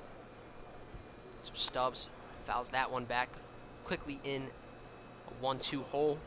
Stubbs batting .269 coming in, so that will head north should he continue this run in this game. That is a ground ball through the hole once again. Do I have to say what hole it was? Because they've been finding the same one all day, right in between third and short. Once again. Yeah, good professional piece of hitting there from Stubbs. Didn't try to do too much with it. Got enough pace on it to get it through. So, 3rd single here for Stubbs, and this inning continues. When Kanye West comes on, you know no. Jesus Santana is coming up to the plate. As he takes that one high for a ball. There's so many jokes there, but I'm not going to go there. Don't want to take the thunder out of the bat of Jesse Santana. That's a ground ball. Hits Logan Adams on the mound. Santana hustling, and he gets the play. Makes the play there. So Adams, once again, finding the ball off of his body part, but makes the play there. We'll go to the top half of the 6th inning. The Titans get one back on the home run from Dalton Robinson, 4-2.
Welcome back to Bruce Bochy Field as we see one of those waterlogged balls out there and left. 4 home runs on the day for both sides combined. Go get the souvenir at your own peril, by the way. Here at beautiful Eastern Florida State College, the Melbourne campus, of course. I'm sure there's a gator or two that's standing sentinel. Do not take that ball out of my pond. It's mine now. We saw a couple weeks ago, there's that meme going around the internet of the gator with a football in its mouth. Oh, yeah. Let's add a baseball to the collection. Yes, I did indeed see that. Sorry, Christine. I did just say yeah. So Trey Jackson back on the mound here for the top half of the 6th inning. Yeah, I would think that this may be his last inning of work because there's 2 pitchers up in the bullpen. This is going according to plan for Stephen Brown. Absolutely, as we get a look into the bullpen there for Eastern Florida State. Ridge Scarbeck, one of the ones standing up there. See him a lot. leads the team in ERA, so it'll be good to. Eric Garcia and Brian Walters could be in the mix. A lot of options, to say the least, for head coach Steve Brown. What I love, a lot of this pitching staff are local. You know, if it's Scarbeck, he's from Mel High. Eric Garcia is from Palm Bay. Brian Walters from Bayside. So the pitching talent comes from within. yeah, this program has always recruited this area well because the high school baseball is so good. That ball scorched. What a play there from Gabriel Cruz. Fires over to first.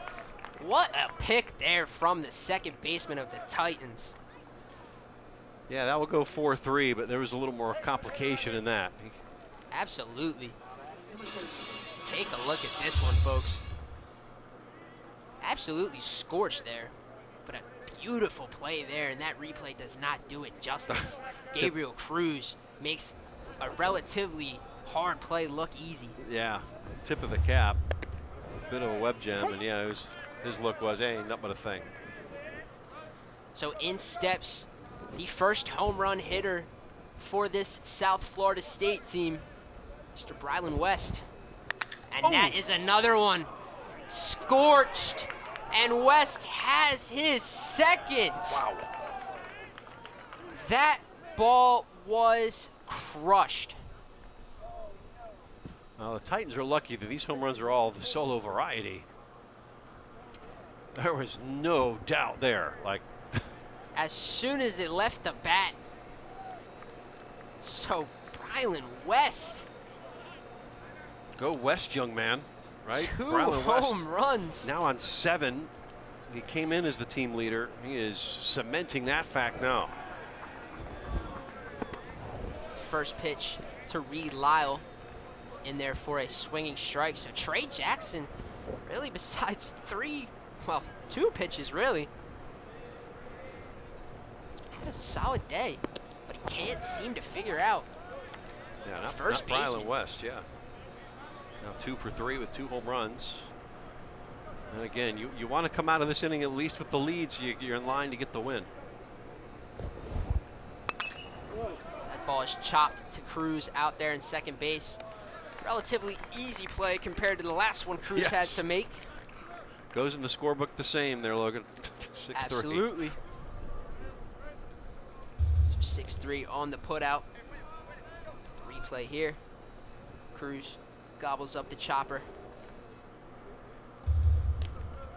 So in steps the other home run hitter for this South Florida State College team. Yeah, with the help of Dalton Robinson. With a little assist, of course. Little help with my fine with a little help from my friends, right? Little assist, of course, from the Titans left fielder, but he got his one back, of his own. yeah. That last half inning. He made up for that. Here comes the 1-0. That ball is laced into the gap. That could be extras. Nope. Oh, and it's misplayed out there by the right fielder, and it's going to turn into extras. He's going 3. He's going to be there standing. So Jacoby Stanley has a single and gets to third on the error out there and right. So Jacoby Stanley now with back-to-back hits for the Panthers. First error on Eastern Florida today. And Zachary Taylor just they bounced underneath. And that's one Coach Steve Brown will not be happy about, considering that, he just didn't get in front of the ball. Yeah, I mean, the tying run is now 90 feet away. 2 outs. You just focus on this batter and get out of there in line with the win. But so the Panther bench is up and active now. They're back in this ball game with a chance to tie it up. That ball is fouled away to the right side. To Jadiel Martinez, the designated hitter for the Panthers today.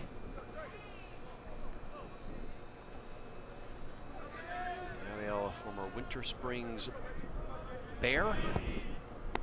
That ball is taken outside now. A couple of Seminole County standouts on this team for Rick Hitt. The count moves to 2-1 here. 2 outs, top half of the 6th. Titans clinging to that 4-3 lead. Swing Swing and a miss. Good pitch there from Jackson.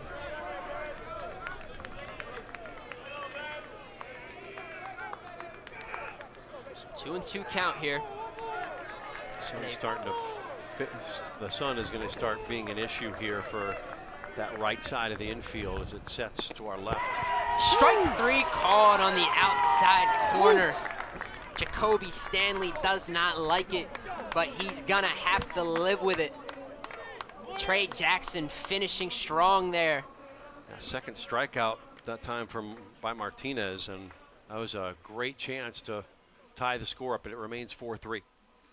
So Trey Jackson, solid outing, 6 innings completed for the Titans.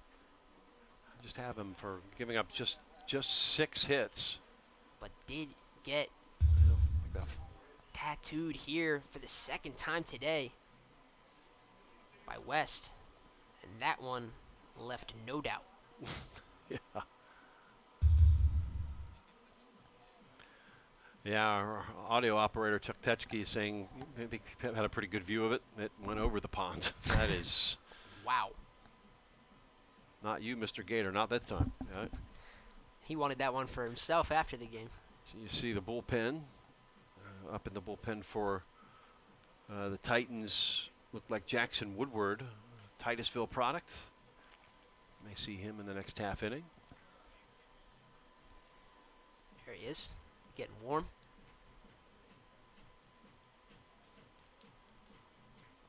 So Logan Adams making his way back to the mound for the Panthers.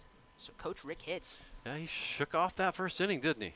Yeah, and Coach Rick Hitz, from what he told me he before was the honest, outing, right? No, he was brutally honest with the way not just Logan plays, but his whole team. You know, coaches have funny ways of motivating players. You know, sometimes things are said. Maybe he was, you know, maybe that got around, and sometimes, you know, you pick it up, or maybe there was something he knew. Or maybe he just setting him up, right? Setting the bar low, and then he comes out, you know, smelling good on the other side. He's still trailing here 4-3, but you take that first inning away, it's a different ball game. Absolutely. So starting up here for the bottom half of the 6th, and that ball is sky high out in center field. Devin Taters under it.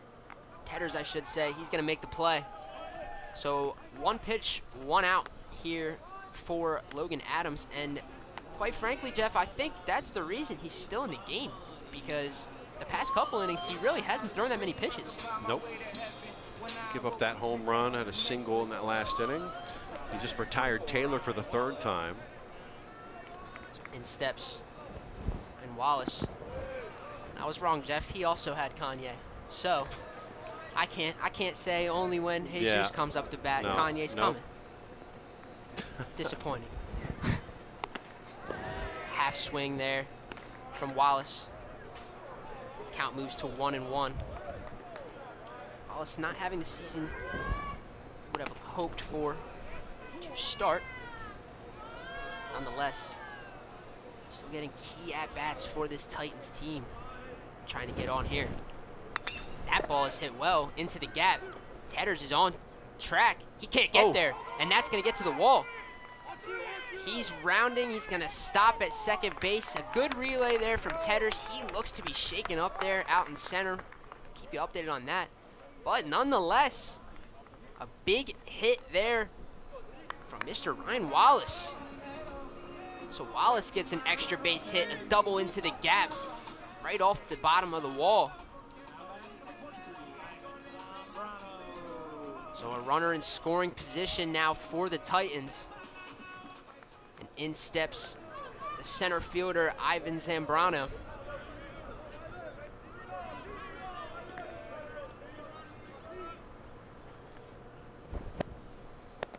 First pitch is taken outside and low for ball 1. Good opportunity here with just 1 out to recover that, but that 2-run advantage is erased there in that last inning. Thought about the pickoff. It's the 1-0. That ball is taken for a strike. could be a big confidence boost for the bottom half of this lineup. Get an insurance run here. As Wallace making Logan Adams think on the mound. Out there at second base. Here comes the 1-1.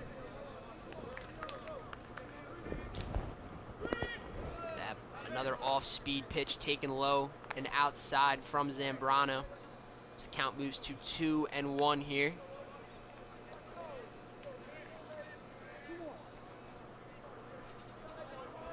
Zambrano just batting 180 on the year so far. Another guy that would love to get some momentum carrying into the late half of the season. As that ball is lifted into right. Should get it done. Tagging is a fake tag there from Wallace. Yeah, I needed to get that a little, at least more of a, hang it a little bit more or get a little deeper. A little bit farther, and Hunter Wilder does have an exceptional arm out there in right field. As you saw there on the throw-in, cut off by the shortstop. Shortstop Nico Saladino. So in steps the top of the order, once again, for Eastern Florida State. Gabriel Cruz, as the battery wants to talk it over. Yeah, 1 for 3, scored back in the first, but has been retired twice since, and now we're going to get a visit to the mound from Coach Hitt. Key moment in this game. You got the runner in scoring position, but 2 out.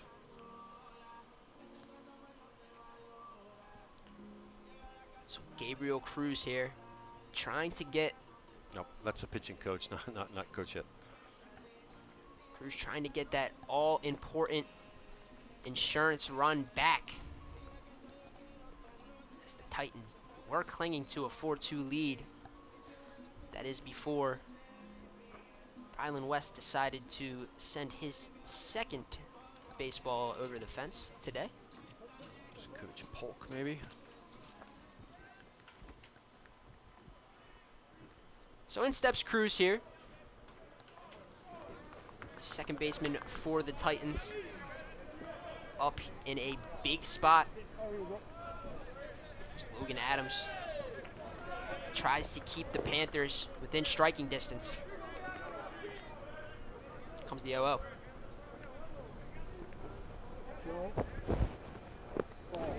That ball's taken low and outside for ball 1. Now, Cruz, and we talked about his ability to do impressions. So you want to do the impression of a great hitter. The impression of a young Jose Altuve here. Yes, there you go. Just without the cheating.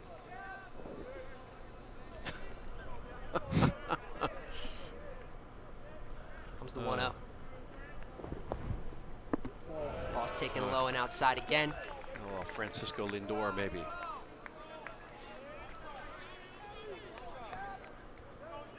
I don't know if you want the Mets version of Lindor. Yeah, go back a little, the Cleveland version. He's heading the count, though, here.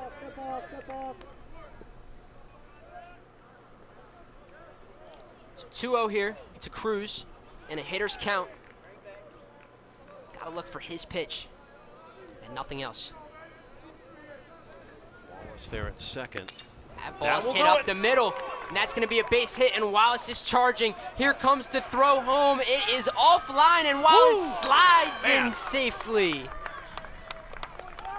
So Wallace absolutely hustling from second base, scores off the RBI single turned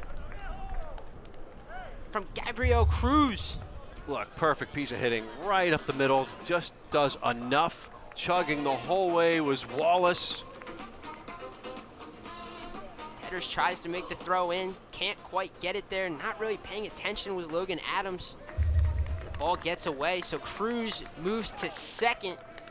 A huge RBI single there from the second baseman of the Titans.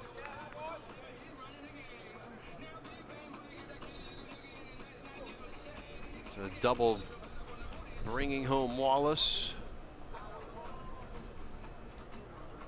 So it looks like we could be seeing a change here. So we're going to get a change here.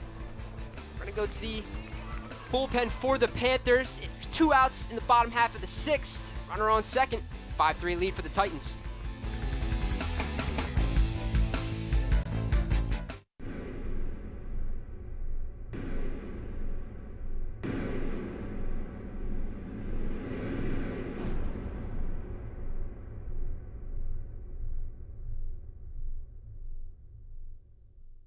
Ready to move up the ladder, but needing a bachelor's degree is holding you back? Become a better you in 2022. Advance your career with a bachelor's degree from Eastern Florida State College. Choose from 25 Bachelor of Applied Science degree specializations in business, healthcare, computer technology, and education. Many fully online programs are available to help you design your perfect schedule. Get the assistance you need to get started today. It's great to be a Titan.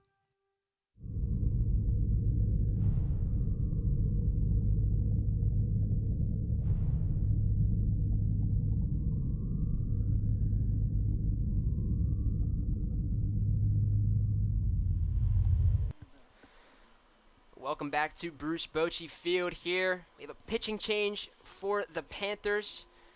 Number 19, Nick Pazos, sophomore pitcher, in for the Panthers. And Jeff, what can we expect to see from Nick? He's a 6'1" sophomore coming from the right out of Miami, out of Hialeah Gardens.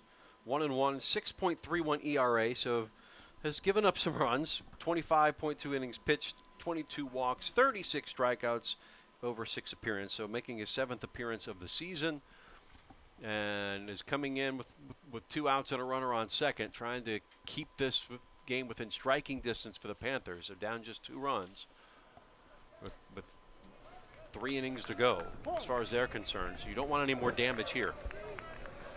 So in steps one of the home run hitters for the Titans, shortstop Jason Blackstone, as he takes that first pitch on the outside corner for a called strike.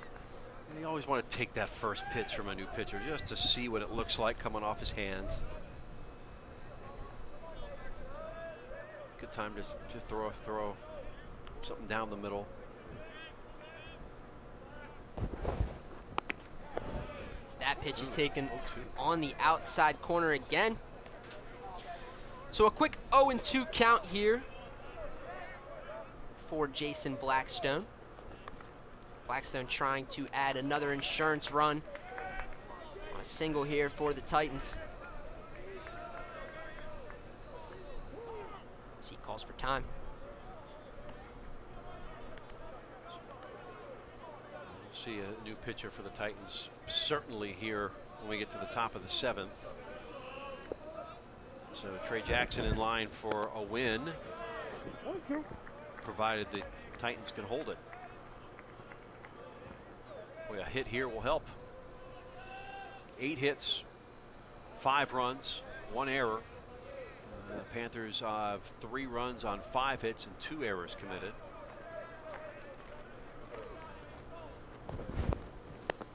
That pitch is low and outside there.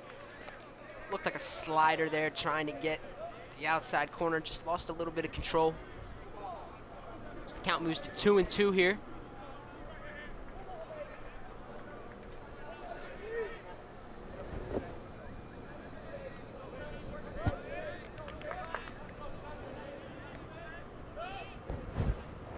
That ball is just a bit outside. All right, Bob. Good play there from the catcher. Full count here, so It's a great. Cruz will be on the move. It's a great movie. It is. I still go Bull Durham over Major League for me, but this will work. That's a soft liner into center field, a base hit. Cruz is coming in to score from second base, and that will be another huge run for the Titans as Jason Blackstone once again coming through with the bat. Nice little game going on. A home run, an RBI single here, infield single in the first, 3 for 4. It's a nice evening of work here for the shortstop for Eastern Florida. Impressive day at the plate, to say the least. Had a nice Brandon Crawford-esque catch out there in short as well. He went 3 for 4 with a run, 3 RBIs against Indian River last Saturday in Game 2 of a doubleheader. So he's kind of coming alive here at the right time of the season. Batting average is going to continue to go north. It's currently at 306, so that's a nice trend. Here comes Drew Kavanaugh. Takes that pitch outside and low for a ball. 1-1 count to Kavanaugh, the 3 home run man just a game ago. Yeah, officially 0 for 1 with a couple of walks. Did score back in the first. He's going to take that pitch just outside for ball 2. So the count moves to 2-1 here.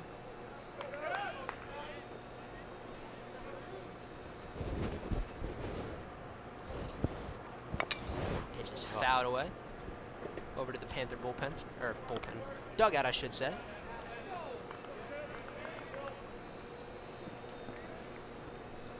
Sun going down, lights are on here at Bruce Bochy Field.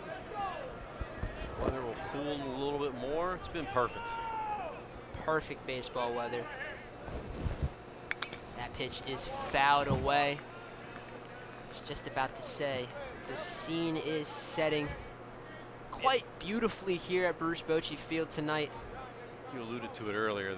The setup of where this field is on campus relative to the parking lot makes it very safe to park. It's very safe to park. You're a good ways away. 2-2 inside. So a huge take there from Drew Kavanaugh, I should say, to bring the count full. So Blackstone will be running on the pitch. 3-2, 2 outs here in the bottom half of the 6th. Physical therapy major. There goes the runner. That ball is fouled straight back. Got a little flinch out of me. Have to come back. Blackstone with 13 stolen bases.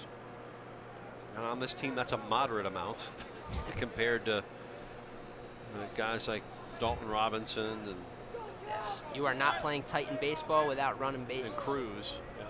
So he's off again. There's the swing, and that ball is taken into right field. That's going to drop for a base hit. Blackstone on his horse already on the 3-2 count is going to move to third base. And in steps Dalton Robinson. Pazos, after starting okay here, has been rocked for 3 straight hits. Double, 2 singles. He's able to get the first out. Yeah, that was a fantastic AB from Drew Kavanaugh. Fought off a couple pitches there. Brought the count back to full. Pokes a single right out to right field. 4th hit of the inning. So Robinson grounds the first one. He grounds it to second base. Easy play made over to first. So that will do it for the bottom half of the 6th inning, but not without any damage done. 2 runners score for the Titans. It's a 6-3 game.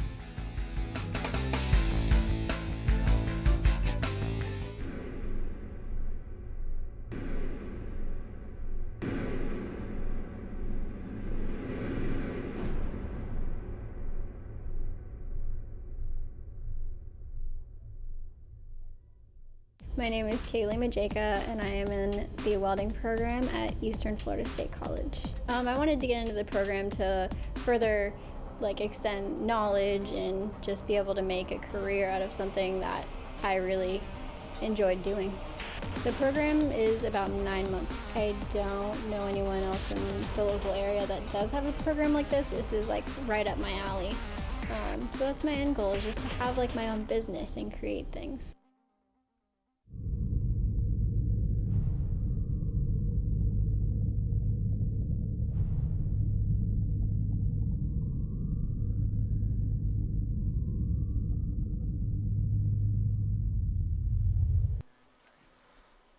Welcome back to Bruce Bochy Field here in a 6-3 ball game. The wind is spiraling. It's another beautiful day for baseball. And we have a new pitcher on the mound for the Titans. We do, Logan. We have Jackson Woodward, the sophomore out of Titusville. No record in a perfect 0 ERA, 6.2 innings pitched, 1 walk, 10 strikeouts in 4 appearances. Did have a save against Indian River game 1 on Saturday in that 6-5 win. And then again on Monday against Rollins JV, got a couple of innings, got 3 strikeouts. A great story here from Jackson. He's coming back following a really stellar season 2 years ago before the pandemic. Developed cancer and fought it back. Has been treated for it and back out there and kind of getting back into the groove of his old form. So certainly happy to see Jackson really come back alive and as far as his baseball career, when there are more important things to worry about. First pitch from him. You know that's an inspiration to everybody in that dugout for Eastern Florida and really all of us watching. So congratulations, Jackson. An inspiration not just to players on the diamond, but to people everywhere. Yeah. An immeasurable amount of sacrifice does a battle like that take. Yeah, so especially coming down the stretch here, to get a guy of his pedigree to come back and have sort of incredible stats 2 years ago as he makes that pitch, and that one is fouled. Looks like it's going to get out of play, as it does. As it does. But a 13.5 K per 9 ratio this season. He's striking guys out at will. He's getting the job done. Right now he's in line. Right now it'd be nice to see Jackson get this win, and not really a save situation here, but just want to getting an inning or two. And called strike 3. Man, that was nasty. On the outside corner, he paints the fastball. Take a look. Boy, Jackson. Yikes. Absolute Stuns paint. him. About thigh high. So 1 away here for the Titans. In steps Devin Tedders. Former Terrier just nibbling at the plate there. Got him looking, fooled him. So Tedders fouls the first one back. Tedder's a strikeout victim twice already. Now been 7 strikeouts from Eastern Florida's pitchers.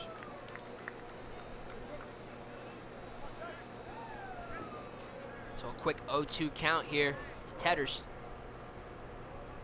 Very active out there in center field the past couple innings. He fouls one off the hands. Yeah, it didn't hang up long enough. And no, that did not feel good at the dish. Found one off. Yeah, if that was the hands in the end are the last thing you want to do. If that was a wooden bat, that would have not been comfortable. Probably broke. The 0-2 again. Ooh. Swing and a miss. The dirty off speed there. The swerve on that was epic. Immeasurable. Look at this pitch. It just dropped. Tedders, absolutely no chance there. We talked about it before he got going. Jackson Woodward loves a good strikeout. That pitch off speed is taken up the middle for a base hit there. Saladino's second hit. So the top of the order for South Florida State gets it going. Saladino, it's a base hit up the middle. And in steps the always dangerous Pedro Moreno. You like facing him when there's 2 outs, preferably with nobody on base. Pedro has been retired, all 3 at-bats, all flyouts. That ball is fouled back to our right. I would be sure he's thinking if he realized he was the player to watch for this game, he would say, please don't ever do that again. You've jinxed us. 10 hits for the Titans, 6 for the Panthers. That one inside. That off-speed pitch there. Lose control a little bit. So a 1-1 count here. Jackson Woodworth just picked up his 11th strikeout of the season. Looking to get out of this inning as he throws back. And this is just Woodward's 5th appearance. He did pitch Monday, so you're not going to see him go more than an inning or two. Comes the 1-1.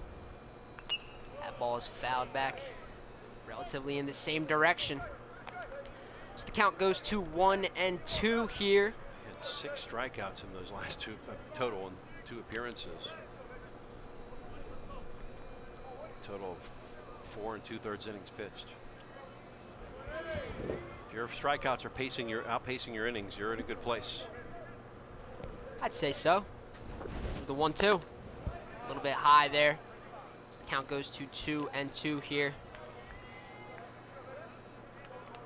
Beautiful setting here at Bruce Bochy Field. Comes the 2-2. Down low. Do not know how he got a piece of that one.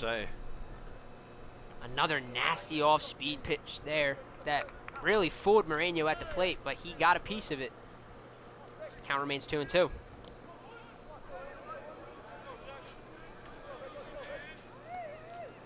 2s across the board here.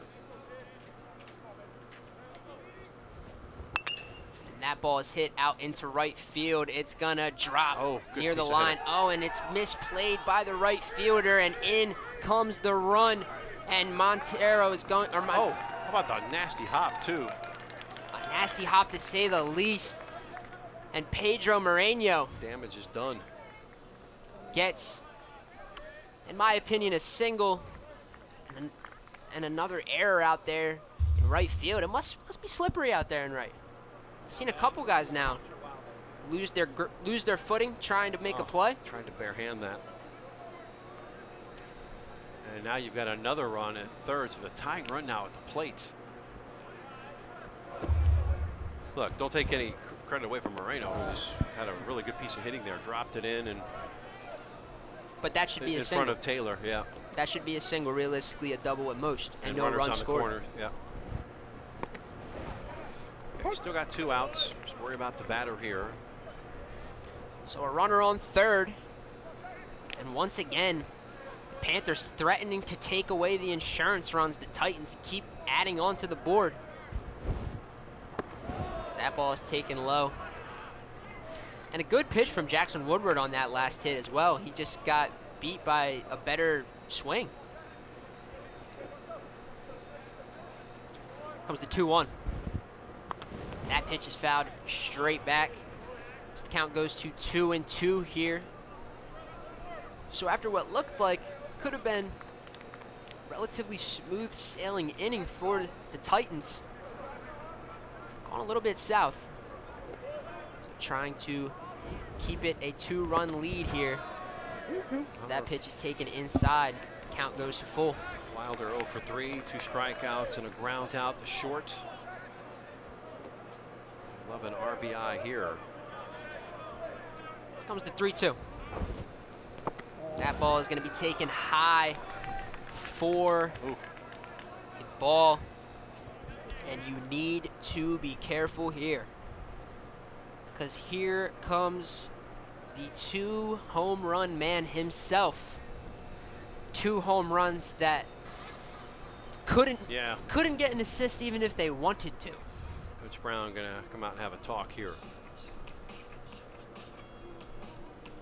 2 errors, costly for Eastern Florida.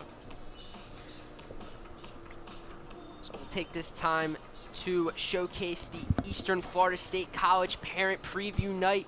Eastern Florida State College will host a virtual Parent Preview Night event on Tuesday, April 26th from 6 to 7:30 p.m. to explain how students can earn college credits while still in high school. parents will gain valuable information about early admissions, the dual enrollment program, and advanced standing credit programs, as well as an introduction to the rigors of college coursework. Register to attend at easternflorida.edu/go/dual preview. So that ball is fouled away for Braylon West. A big spot here. Boy, Woodward, the first two batters he faced, went down quick. In a little more trouble since. Nice movement on that one. That pitch is taken low. And you got to wonder what head coach Steve Brown told his guys about this AB. Yeah. Well, this is what he said. Braylon West can tie the game up with one swing of the bat, and he's got 2 home runs He can already. take the lead. Correct. It's 6-4, not 6-3. So yes. So the go-ahead run at the plate.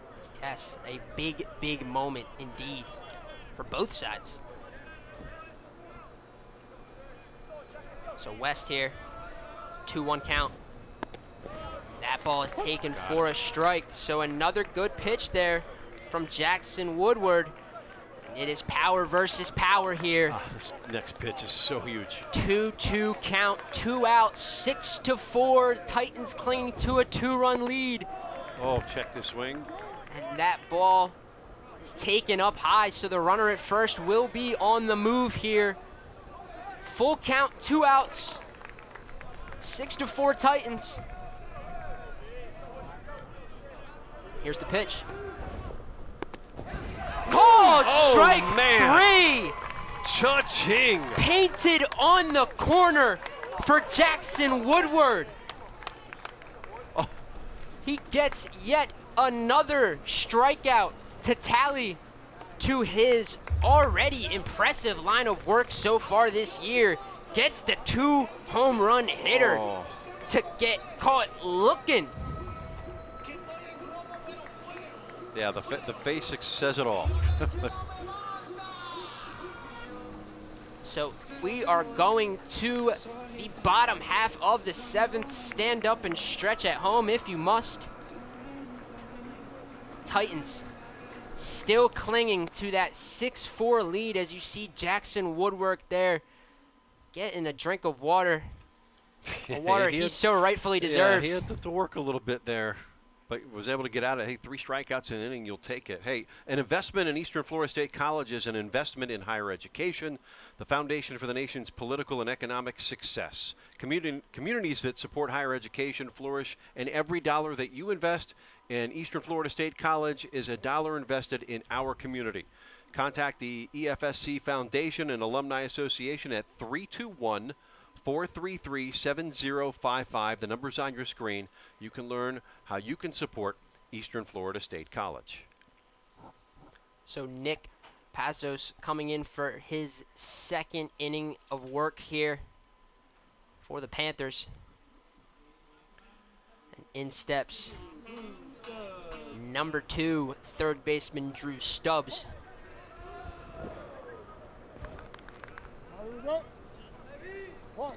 Drew Stubbs having a decent day at the plate so far today. Yeah, 3 singles. 3 for 3. Can he make it 4 for 4 here? Well, He's gonna he let will that reach base a 4th time, though. Oh, no. Oh, and they're going to call it that he leaned into it. The umpire calls Drew Stubbs out. And now there'll be a bit of a discussion. And I'm sure we will get to hear a little bit. So let's see what Coach Brown's arguing here. I can see why he's arguing, Jeff. I mean, I don't see much there as to him leaning into that pitch. It was a pitch inside that, you know, he didn't move. Yeah. Bill Stanley, the home plate umpire, explaining things. I like the wry smile from Coach Brown. I don't think he's going to win, but you do want to make the point if the next one happens.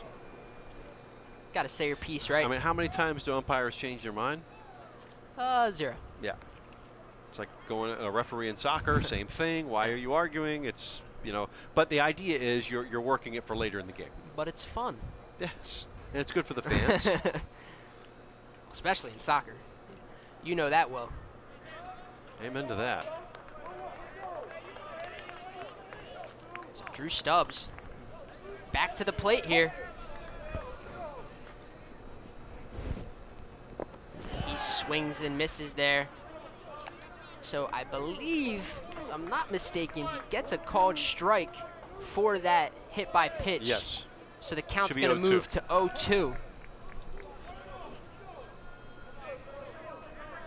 That's a strike then. Yeah, hitting the ball with the elbow. By rule, Now it's 1-2. if the umpire thinks that Oh, you yeah. did lean into the pitch, it's not an out. It is a strike. A lot of guys have made a nice little living leaning into pitches and taking one for the team. It's a ground ball to short. Could be a tough play. He's far, hits the pump fake, fires Oh. over to the first baseman to make the play. First time Stubbs has been retired tonight. So a nice play there by the shortstop, Nico Saladino. Pump fakes a little bit, but fires it across the diamond to Brylan West to get the play.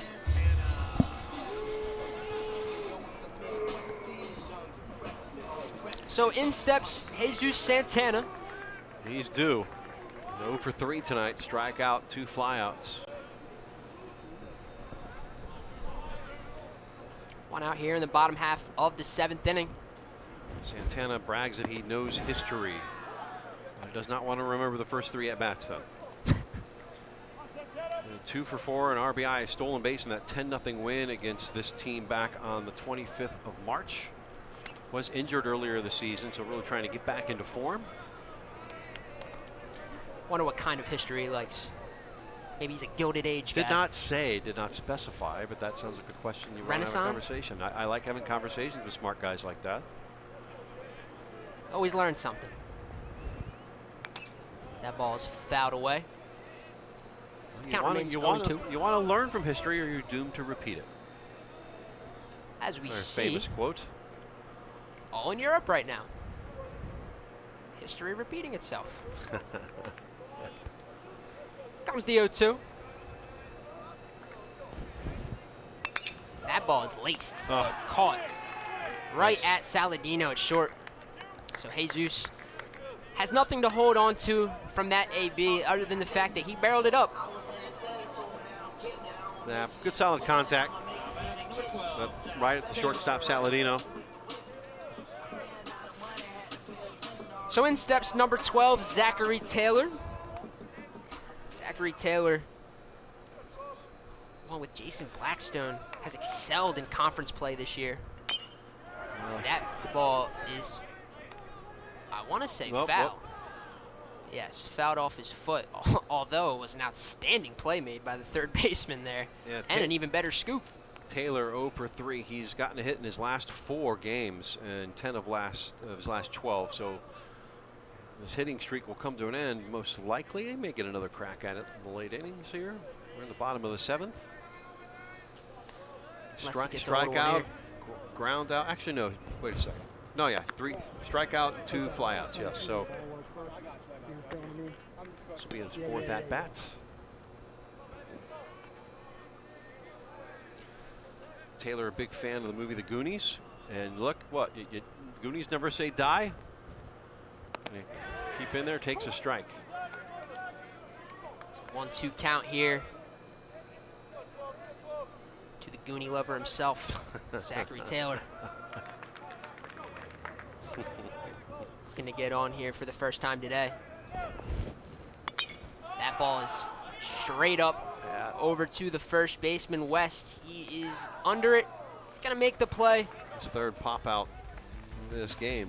So that will do it for the 7th inning here. Titans still clinging to a 6-4 lead.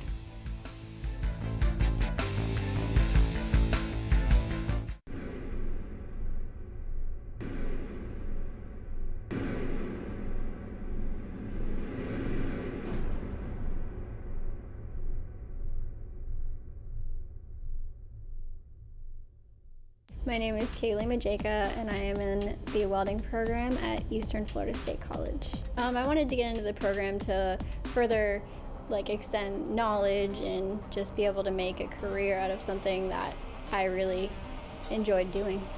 The program is about 9 months. I don't know anyone else in the local area that does have a program like this. This is like right up my alley. So that's my end goal, is just to have like my own business and create things.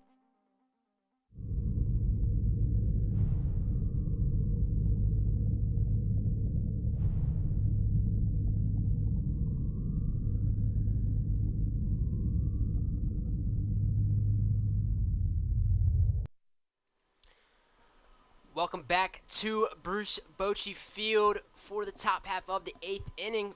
Going to be giving the play-by-play duties back to the legend himself, Mr. Jeff Ratcliffe. Oh, gosh, I can't live up to legend.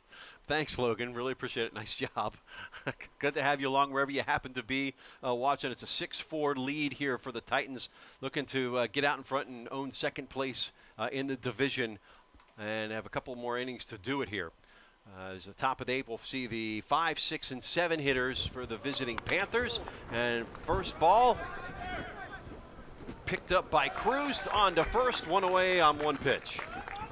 Nearly was able to squeak that through was Reed Lyle. Yeah, that's a good play there from Cruz. Gets it off the backhand. Has a little bit of trouble once again getting it out of that glove, but playing that position he is out there in second base, he has that extra time to take that step. So nonetheless, gets the out. Brings up Jacoby Stanley. Does have a home run back in the 4th to go with the strikeout. Had a single, advanced to third on an error back in the 6th. Jackson Woodward back on the mound working for Eastern Florida. A strike there from Stanley.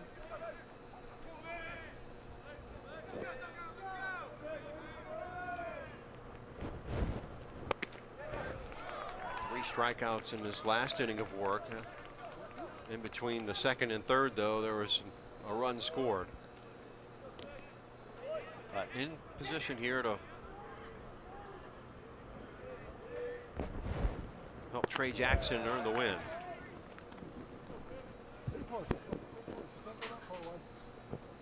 It's been a common theme for these Eastern Florida State pitchers. It's been challenging, guys. They are not giving any doubt whatsoever, and they're tacking hitters high in the zone. And the 2-2 to Stanley. And count runs full. Yeah, that's a breaking ball that just didn't break enough right there.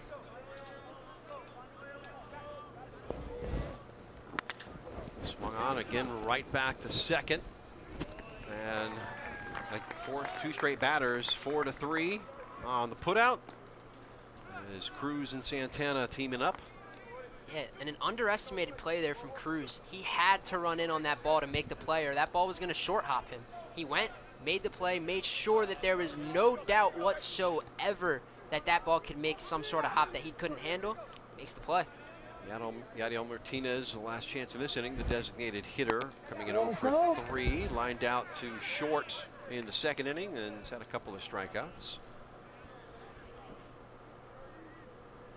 Got 8 strikeouts for pitching staff for the Titans here so far this evening. Jackson Woodward looking to make that more. He loves a good K. Well, maybe 3 straight 4-3s. That, oh, got away. And safe is the batter, is it? Ooh, and it looks like yeah, you never like to see this. Yeah, a little bit of a collision out there on first base. So Martinez just checking things. It was bang bang at first, but it did pull Santana off.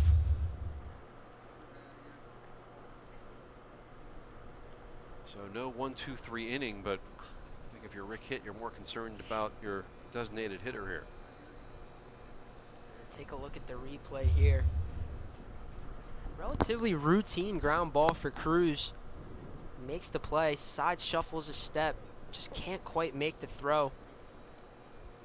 Made the throw, just pulled the they pulled the first baseman off the bag.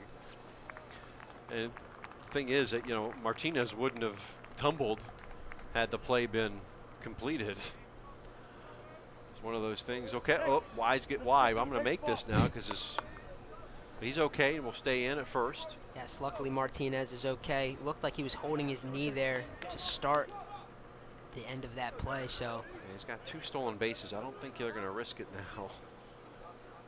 No, definitely not, especially considering that run really means nothing in the grand scheme of things. You need 2 to tie the game. 3rd error committed by the Titans in this game.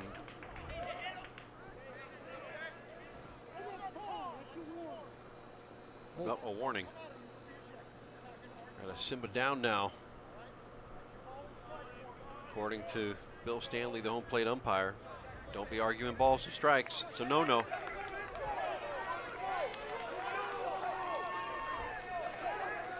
A ball, no strikes. And Hansen, this is going to be a long run, and it's foul ball. Whew.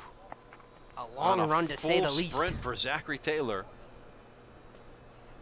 You were not kidding about the ground that needs to be made up in this ballpark. Yeah. There's a lot of room. And I mean, that ball landed just foul, and he still couldn't get there. Just plays to the dimensions of this beautiful ballpark.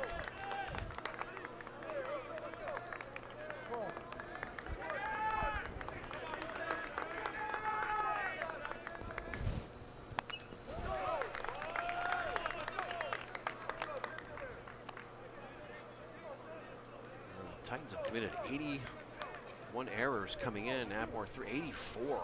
That's one area I know that Coach Brown wants to improve, considering small ball is the name of the game. Here's the 1-2. That's a lot. That is a lot. Oh, swing and a miss. Got him.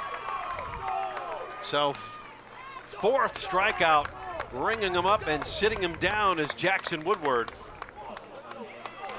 Straight power from the sophomore, Jackson Woodward. And Jackson Woodward, with only 7 innings-ish of work so far this year, has made it look like he is the ace of this Titan roster. He's been throwing down the hammer. The facial expression there from Hansen. Ooh, got me. Yeah, so no runs, no hits. There was an error and 1 runner left, and it remains a 6-4 ball game as we head to the bottom of the 8th. Well, you can register now for Eastern Florida State College's summer sessions. Face-to-face, online, and hybrid courses, all available on all 4 Eastern Florida campuses. It's also a good time to review admissions requirements and meet with an advisor if you need it. Go to easternflorida.edu for more information. So a 3rd inning of work coming here from number 19, Nick Pazos, for the Panthers. So that ERA is coming down a little bit here for Pazos, but yeah, it did come in with 6.31 ERA. Titans only put 1 across on him, I believe. So, yeah, that's been 2. I believe they had 2 in that bottom of the 6th, unless he came on for somebody in the bottom of the 6th. He might have started pitching in the bottom of the 6th for Logan Adams. And so that first run might be on Adams' line. Either way, when your earned run average is over 6, giving up 3 just doesn't 1, matter. just 1 is fine. For sure.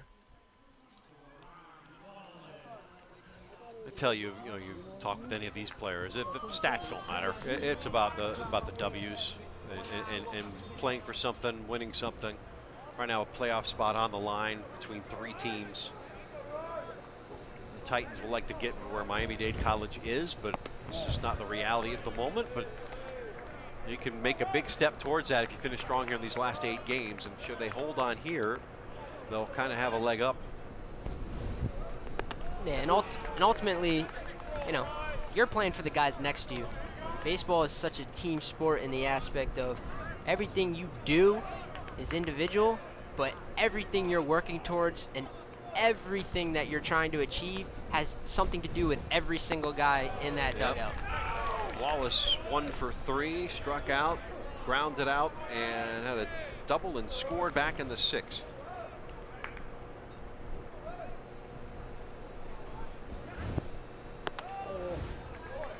And now he'll get the base on balls to start this inning. So insurance is the name of the game here in these last couple of innings. And That's the way to start. that is a walk that is going to infuriate head coach Rick Hitt. You cannot walk the leadoff guy on the inning, a guy that's batting under 200 on the season on 4 pitches. Yep, in a 2-run game. Yes, in a game that you are trailing already.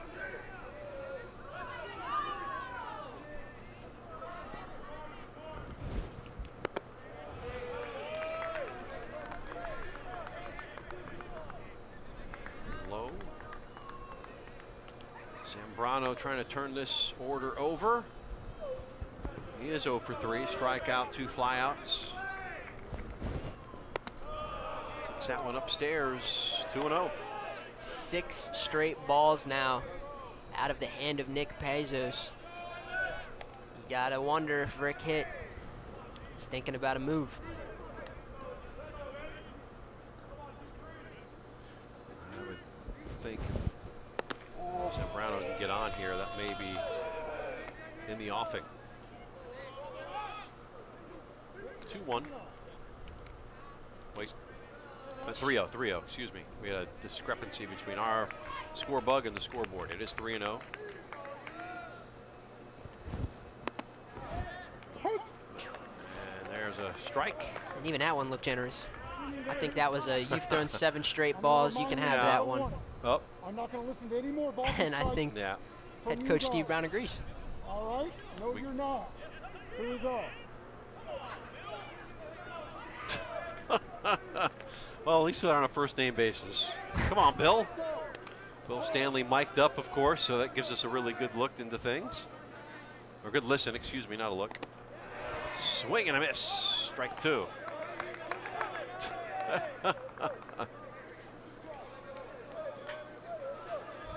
That's one Zambrano thought he could get a hold of, but quite possibly could have been ball 4. Scoreboard just went out. And the one that got away was Ivan Zambrano, so he stays 0 for 3, but now has a walk. He's on base, and now there's runners on first and second. Nobody out here in the bottom of the 8th. Here comes Rick Hitt. Yep, the slow walk action in the bullpen, as you would expect at this juncture of the game. Huge, huge opportunity here for the Titans. Having your 8 and 9 guys get on base to start the inning and bringing up the top half of the order. There's going to be a change.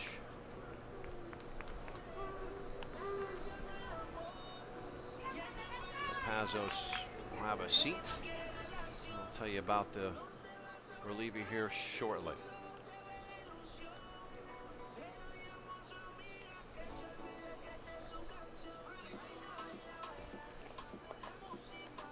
Right-hander, number 14, that's Brady Markham, a right-hander out of Okeechobee, one of 3 players from Okeechobee High. 6-foot sophomore, 1-1, 5.23 ERA, 10 and a third inning pitched, 6 walks, 11 strikeouts, and 13 appearances, so used often. Yeah, and he's another guy that gets a lot of strikeouts per 9, sitting at a 9.58 Ks per 9 ratio. He's only given up 17 hits this year, so not a lot, but he walks guys as well. There's no way to put it other than the fact that sometimes he doesn't have the control that he needs to have. So hopefully for head coach Rick Hitt, doesn't come out and start walking guys again. Well, especially with 2 already on, yes, but nobody out here. This is a tough situation for any pitcher to be put in, but you know, you go to the guys who are confident and want it, right? Nobody said being a relief pitcher is easy, especially the middle relievers. No pressure at all. Absolutely, and you know, being a relief pitcher, like you said, no pressure whatsoever when you're coming in a high leverage situation with 2 guys on, already down 2 in the bottom of the 8th. If you're a coach, you want to look in that player's eye and know that's the player that wants to be out there when things are on the line like this. You got to have your brain's got to be wired a certain way. Take a look at Coach Rick Hitts there, looking on. Due to straight up legends. 24 seasons as the Panthers head coach. Yeah, began his career 34 years ago as an assistant coach at Sebring High School, which is right up the road. He transferred after his days at Santa Fe to St. Thomas down in Miami. He played for Paul Maneri, who's a ABCA Hall of Famer from his days coaching LSU, taking LSU to the College World Series championship in '09. So those two go way back. So either way, Rick Hitt has seen a lot of baseball at a lot of different levels.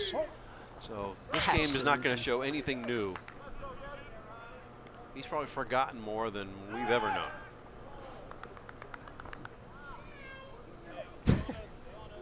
That went over my head for a second. You don't want as a pitch to go over ahead here with 2 on. And the dangerous Gabriel Cruz, who scored a couple of runs. Oh, that one way outside. And it almost looked like Gabriel Cruz squaring down the bunt almost startled the pitcher there. Yeah. Wasn't ready for that. Right. Gabriel, Puerto Rican. Palm Beach State College transfer, singled, advanced on a pass ball and scored in the first, and then doubled and scored in the 6th. And now we'll lay down the bunt. Boy, he can do it all. Executed perfectly on the sacrifice. Runners move to second and third. So a sac bunt. And that's an absolutely, that's a perfectly placed bunt. You can't place that better, especially considering Brylan West was already coming up, hinting up from first base. So the only possible play for a bunt that wasn't going to get your guy out at second or third on the force was down the third base line.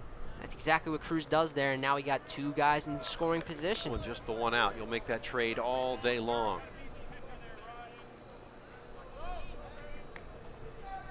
And in steps a red hot Jason Blackstone. Jason Blackstone. Singled in his last at bat. Got the RBI, had the home run back in the 3rd, singled in the 1st on an infield single, so 3 for 4 officially. It's going to be a nice looking box score, but again, with these kids, they care about who's got the most runs. That's what they care about. And boy, a single here will go a long way in making that happen. Takes a strike, 1-1. And Jason is no stranger to playing great baseball in conference play. He's batting .364, has 6 RBIs. He's got 10 runs scored, 16 hits, and 44 ABs in conference play. Jason majoring in construction management. Been on a streak. Get him at 3 for 4 on Saturday against Indian River. 3 RBIs in that one. Oh, big old swing there. Oh. That was one of the craziest things I have ever witnessed, Jeff. Like, ever. He just tried to throw behind the runner at third, and he hit the bat. He hit the bat of the player trying to throw back on the runner at third base. That is a 1 in a million play right there. I've had 2 of those today. Oof. Trying to lay off that as it's going away. 2-2. That's unbelievable. We had an outfield assist home run. Yep. And we had a guy just try to throw behind a hitter and hit his bat. How can you not love baseball? Oh, yeah, you'll never see everything. It's always giving you something new. There's a ball. And that's count as run full. That was a very, very good pitch there. And you can tell in the body language of the pitcher that he wanted that one bad. Brady Markham, the 3rd pitcher utilized by the Panthers here this evening. 6-4 ball game, bottom of the 8th. One lifted foul to the right, off the top of the batting cage. It's a good piece by Blackstone there because that was an excellent off-speed pitch.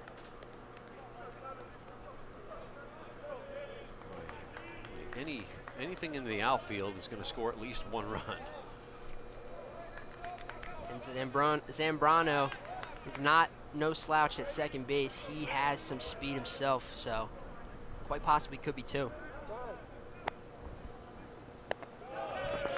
And the bases are loaded on the walk. Yeah, that's got to be increasingly frustrating for that Panthers side.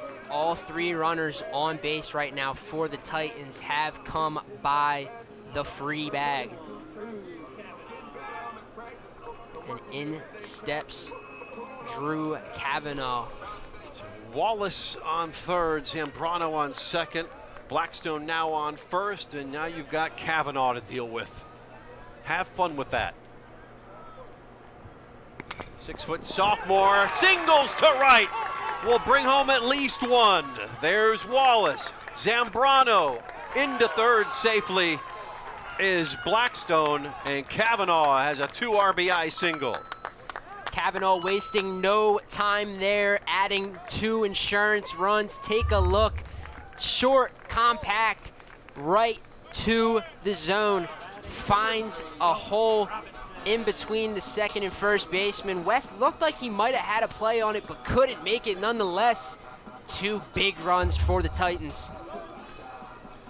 Well, like a good neighbor, Drew Kavanaugh is there. Insurance runs make it 8-4.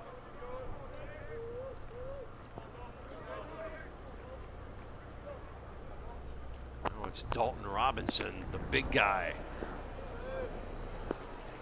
Dalton's had an eventful day, to say the least. Right. Out in the outfield, out and left. Had that assist home run that he gave up, but then got it back in the 6th with his own home run. Did have a walk in the first and a couple of a ground out and a pop out to go with it, and then a big swing there to make it 1-1. The damage done here in this inning. Two on the 2 RBI single from Kavanaugh. Swiped third base to add to that state lead in stolen bases as well today. Got under a nice, nice tag there. Don't discount that. Yeah, you're right. Robinson was the Seminole Athletic Conference Player of the Year at Lake Howell High School. As a prep player a year ago. Freshman, again 6'7". On his bio, it said special talents, and he said, well, I can reach things that are up high. I'm good at that. Yeah, do the same. Hey, that is a talent. It is. Let me tell you something. Help the ladies at the grocery store? You know how many of my 1st and 2nd grade teachers made me the line leader because I could reach? Oh, goodness gracious. Right back to the pitcher, thrown on to first, and keeping his composure and give Brady Markham some credit. That was a hot shot. It's like it never happened. Yep. Moves on. Oh, I would have been seizing. Look how fast this comes back on him. Whew. Boy, spotted the ball, picked it up. Yep.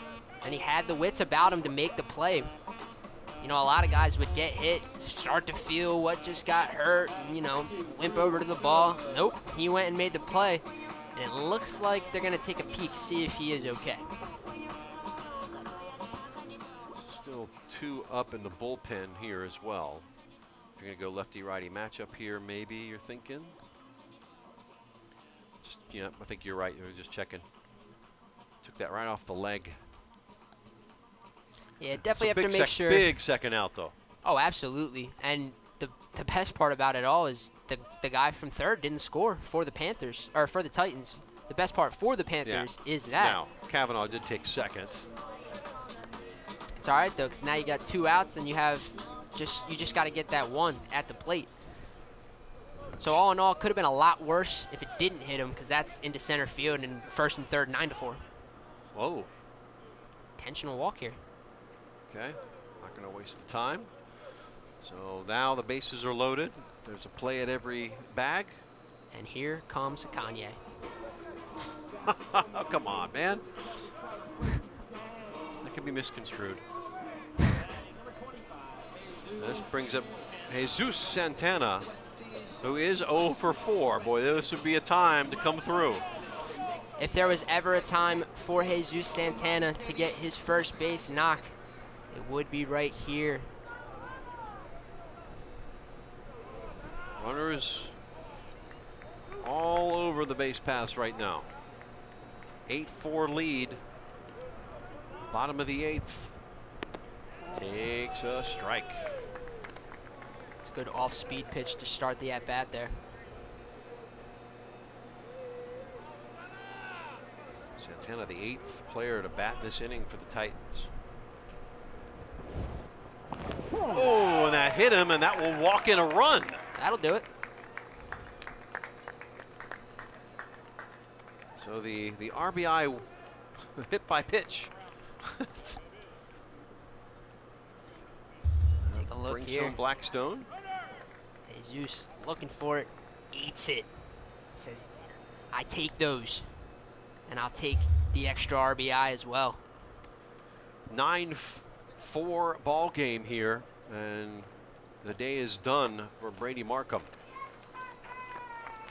So it is like Paul Simon sliding away here in the late innings.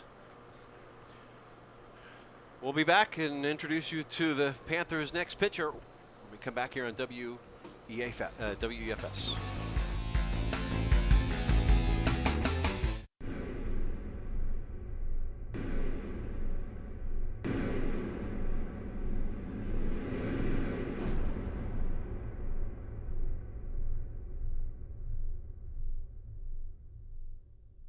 Build a successful career with a bachelor's degree from Eastern Florida State College. You can choose from nearly 25 tracks in today's top job fields of business, healthcare, and computer technologies, with classes tailored to meet your needs on campus and online.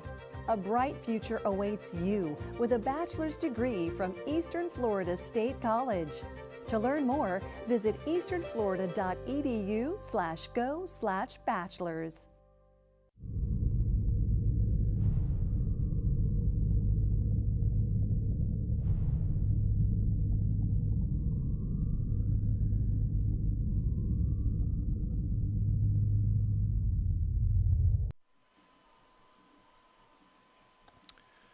Well, a 9-4 ball game. This is the inning that it's got away from the Panthers, and now their 4th pitcher in there, and it's going to be Mr. Ben Vasquez, the lefty.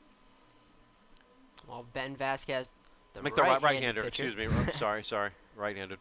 So Ben Vasquez, the Tampa native out of Gaither High School. He's 2-2 with a 4.18 ERA. He's got 28 innings pitched so far this year, so he has been out there for this team. 4 walks, 30 Ks, so he's got a very, very good strikeout to walk ratio, but that doesn't come without giving up the long ball as well. 7 home runs given up for Mr. Vasquez so far this year. That's something to be concerned with. Again, all you need is the out, but the bases are loaded. And now Zach Taylor. Again, 0 for 4. Here's his chance.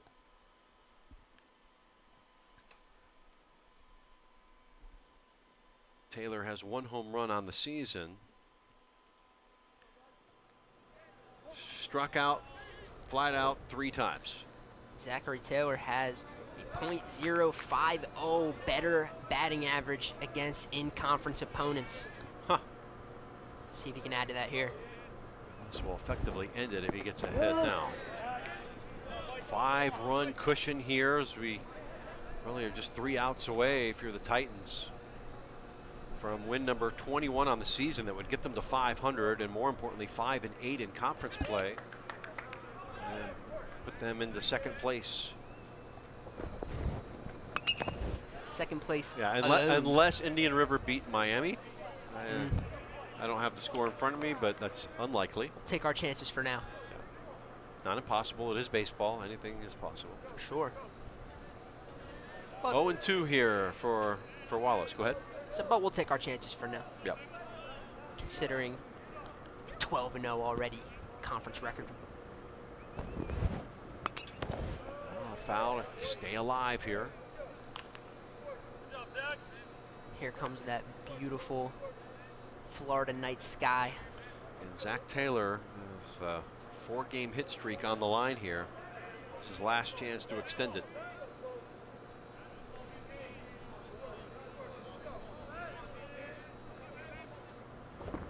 Some work to do. 0-2 and gets under it. Finally made some decent contact, but it's straight at the center fielder, Devin Tetters, and that ends the inning. But 3 more runs score, and the Titans lead it 9-4. We go to the top of the 9th.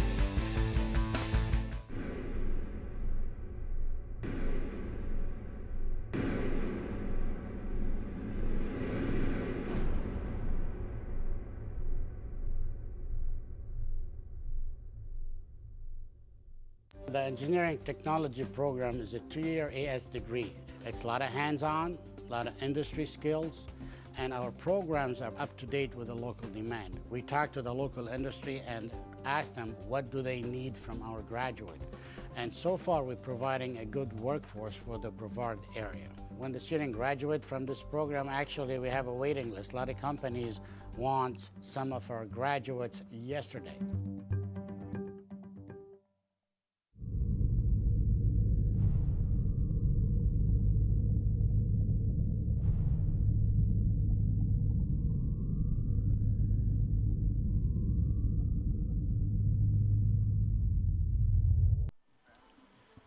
All right, the Titans 3 outs away as we head to the top of the 9th. As sun has set here on the eastern coast of Florida. Beautiful. As we look west, and the Panthers are looking at an uphill climb here in this inning, down 5 runs, 9-4.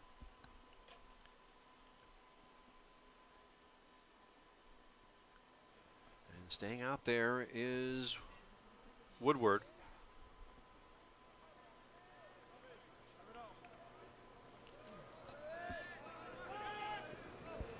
Tetters to leave things off.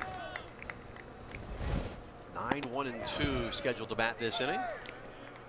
And Tetters takes a strike. He has struck out 3 times. Going for the golden sombrero. Yep. That's what's on the line here. And there's number 2. Jackson Woodward has been absolutely firing since he's been in this game. Got 3 strikeouts in these 2 innings. And going strong and trying to close this out. And got him. You can have a seat. Tetters, a forgettable night at the plate. 4th strikeout for Jackson Woodward. And the theme of the day for the Titans has been high heat. Get him with the high heat, and he does it once again right there. Back to the top of the order. 1 down, Nico Saladino.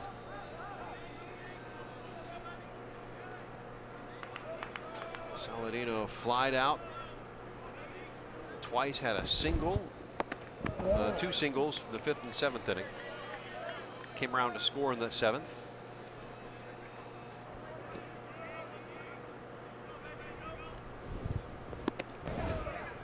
Got him on the inside corner, 1-1.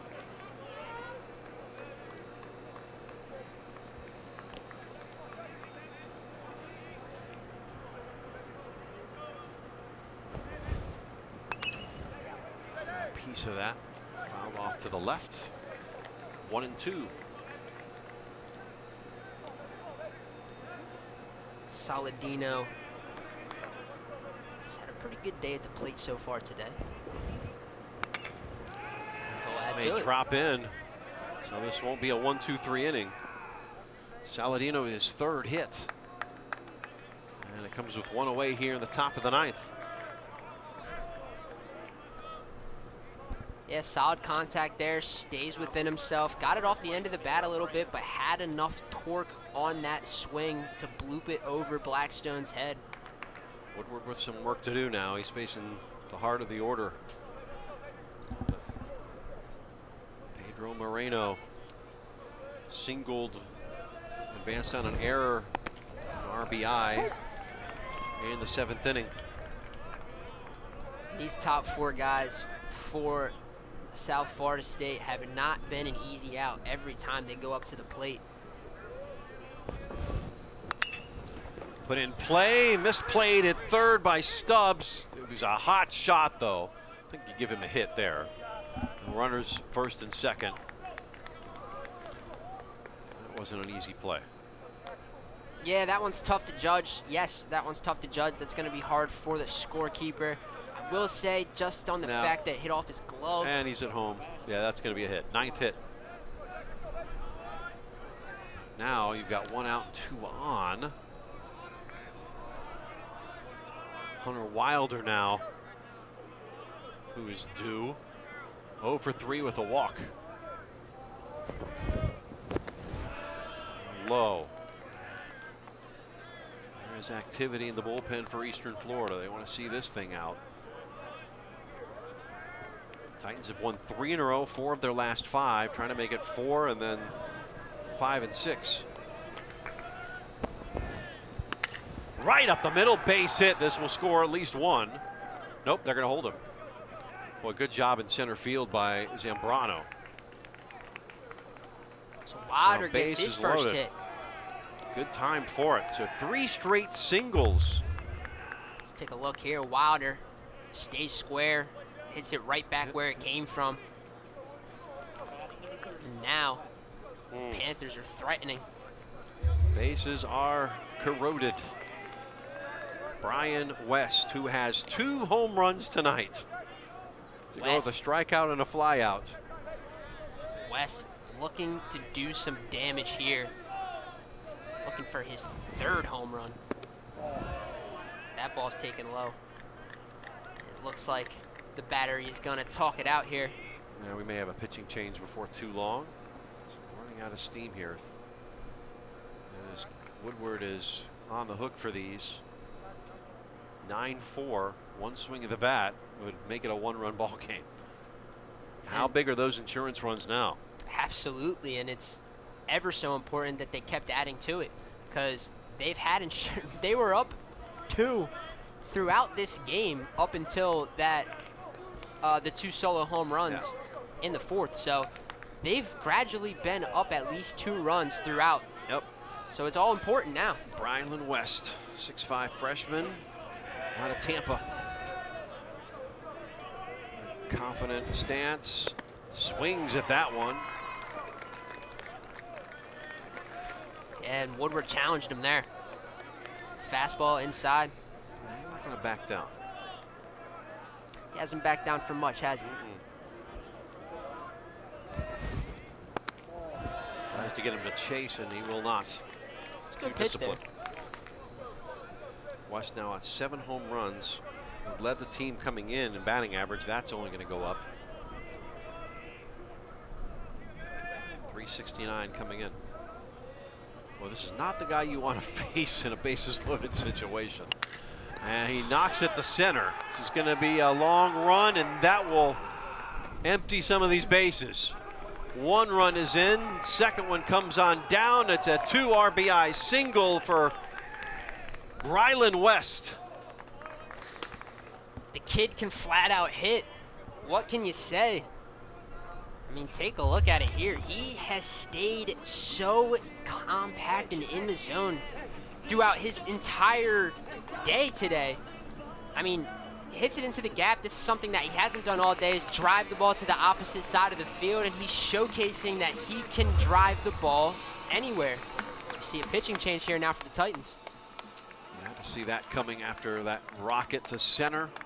It's now a 3-run game, 9-6. We're in the top of the 9th, 1 out, and a pitching change coming from Stephen Brown. Looks like we're going to see Ridge Scarbeck make his 20th appearance.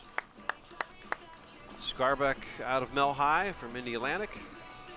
Leads the team in ERA, 1.97. 2 wins, no losses, 32 innings pitched, 7 walks, 30 strikeouts. That is flat out getting it done from a guy who's still recovering from Tommy John surgery. That is the toughest injury to come back from as a pitcher and come back effective. And Ridge has done that so far this year. Has, like Jeff just said, 32 innings pitched and sitting below a 2 ERA. Ridge is difficult to hit. Again, coming in a tough situation. Runners on the corners, one out. Tying run at the plate. This is a closer's dream. That's right. Come in. It is now a situation for a save. Take control. I like his walk-up music too. Identify it. Oh my gosh, my sister's gonna hate me. Well, don't sisters always hate brothers? Well, true. She's gonna hate me regardless, right? Of course. It's a lovely kind of hate. Oh, always. So lovely. Anybody that's had a sister knows. Ridge Scarbeck, again, the 5'8" sophomore, majoring in business management. Coming in a tight spot here. Big spot. Pitched an inning on Saturday in that win against Indian River. Didn't give up a hit.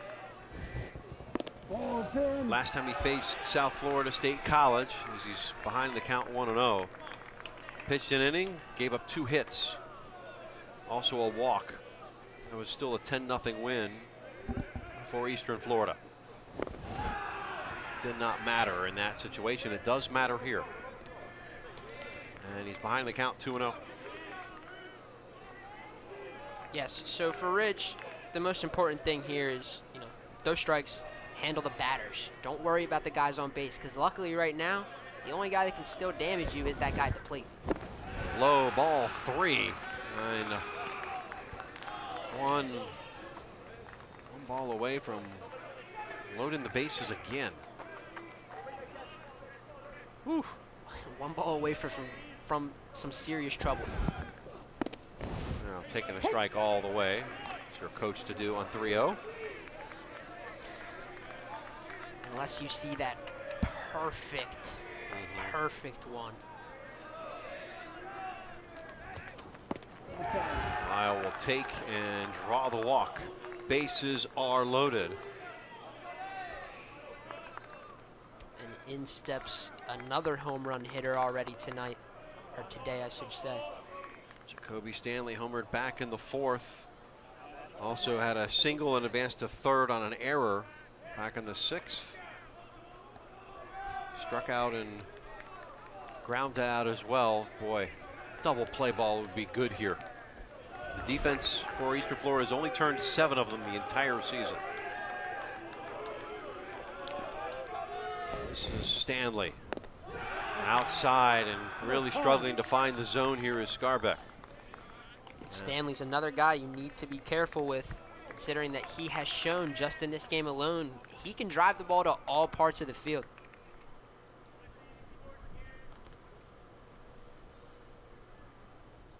Battery talking it over. Still just 1 out. Been 4 hits and 2 runs in this inning. Titans have a couple arms getting loose just in case. Hopefully we don't get to see Brian Walters and Eric Garcia tonight.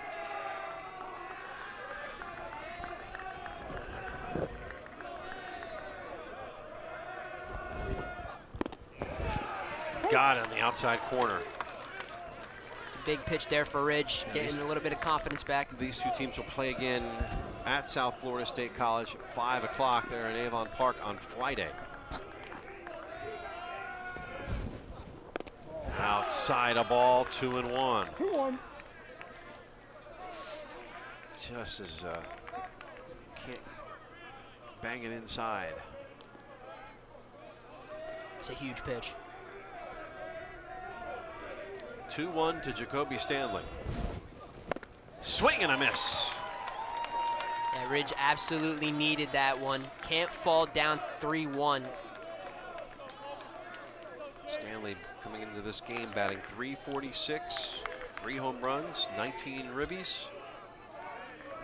Wonder if he tries to drop out of the zone here. Nope. And the count runs full. Oh, big pitch. Huge pitch. Oh. The tension in that dugout, I'm sure, building. A lot looser over there on the right side.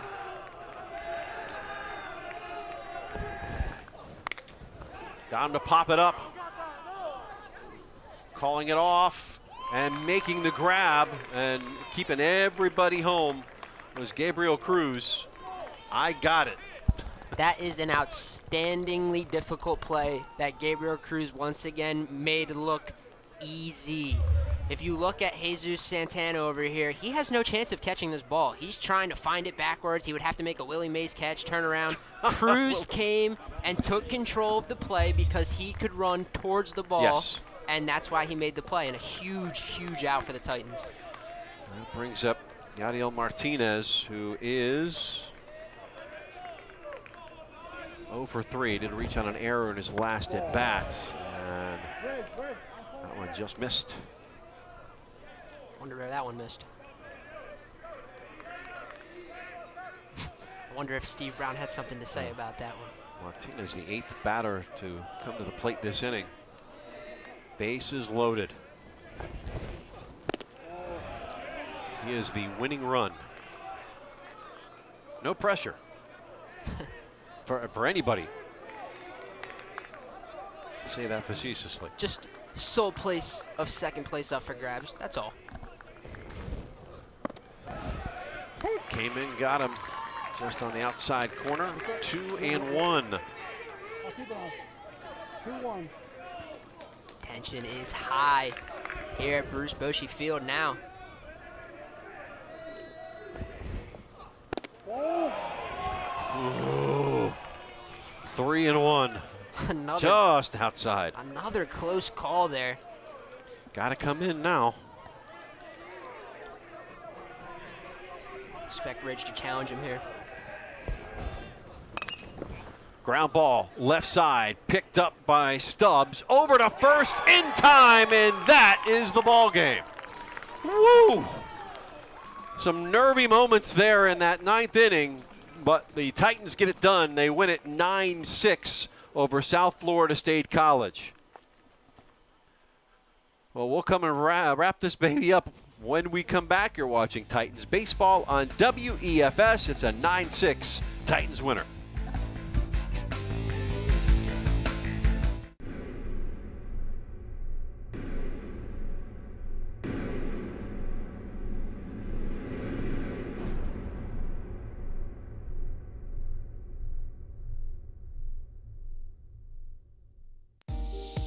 My wife is currently in the Air Force, so I decided to be a stay-at-home father. I'm a retiree and a full-time student. I did online classes because I was traveling and it was easy to take the classes with me. I am graduating today with my bachelor's in business administration. If it wasn't for the online classes, I would not be standing here today. There shouldn't be any procrastination. Just get out there and go do it.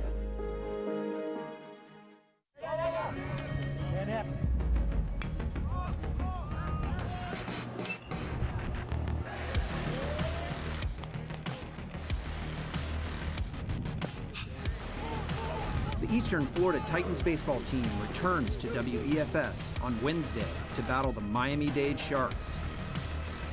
Catch all the action live next Wednesday at 3 here on WEFS.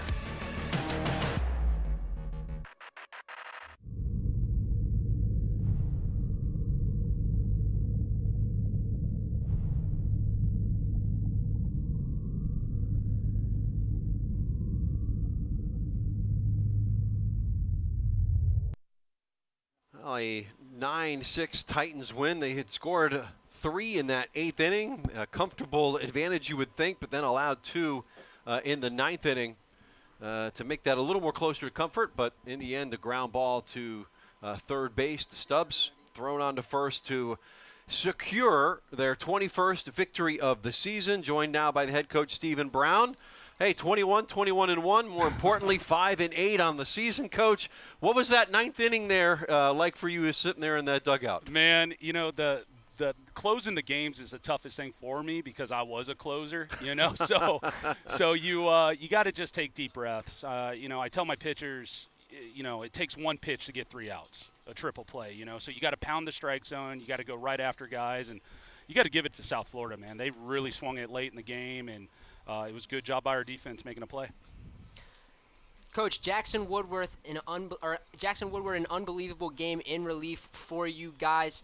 What's his confidence levels like right about now after that performance? Man, that kid is so balanced. He's so tough. To go what he's gone through with 2 stints of battling cancer, to just get on the mound, nothing phases him, And I could tell towards that that last half he was throwing, his legs were starting to give out a little bit on him. I mean, that was a lot of pitches, but, man, he competes. I'm proud of that kid. Well, now you got to do it all again on Friday. Same team. Do you take the same attitude going into this? I mean, look, you got 8 left, maybe 7 now, 7 or 8. Yeah, something like that. I mean, conference conference play it doesn't matter if you're up by a lot or down by a lot. I mean, the energy that comes out of both dugouts is top notch. So you just got to go out there and you got to play your hearts out. Coach, thank you very much. Congratulations. Now in second place in the Southern Conference after the 9-6 victory. Good luck the rest of the way. I appreciate it, guys. Thank you. There's Coach Stephen Brown. We're going to be getting a player in here shortly, but yeah, a little bit nervy at the end, but yeah, you take the win any way you can get it. Absolutely, and the way Coach Brown's kids battled today, they cannot be happier with the performance and with the result. Well, Jason Blackstone had a big night at the plate. The shortstop, the big home run in the third, a couple of singles as well, and a couple of RBIs. A big night for Mr. Blackstone. Say, what does this? He's joining us now. What does this win mean for you guys going into second place? A little bit nervy at the end. I'm sure you guys don't like that, but you guys really battled throughout this game. Yeah, for sure. The end there got a little nerve-wracking, but we were able to pull through, and it was a really big win for us, moving to second place, and hopefully keep that thing going this week. Jason, your stats against in-conference opponents are absolutely through the roof. What is it about playing these rival games that gets you going? I mean, I just try to be myself. I don't try to do too much. Stay within myself, and that's it, basically.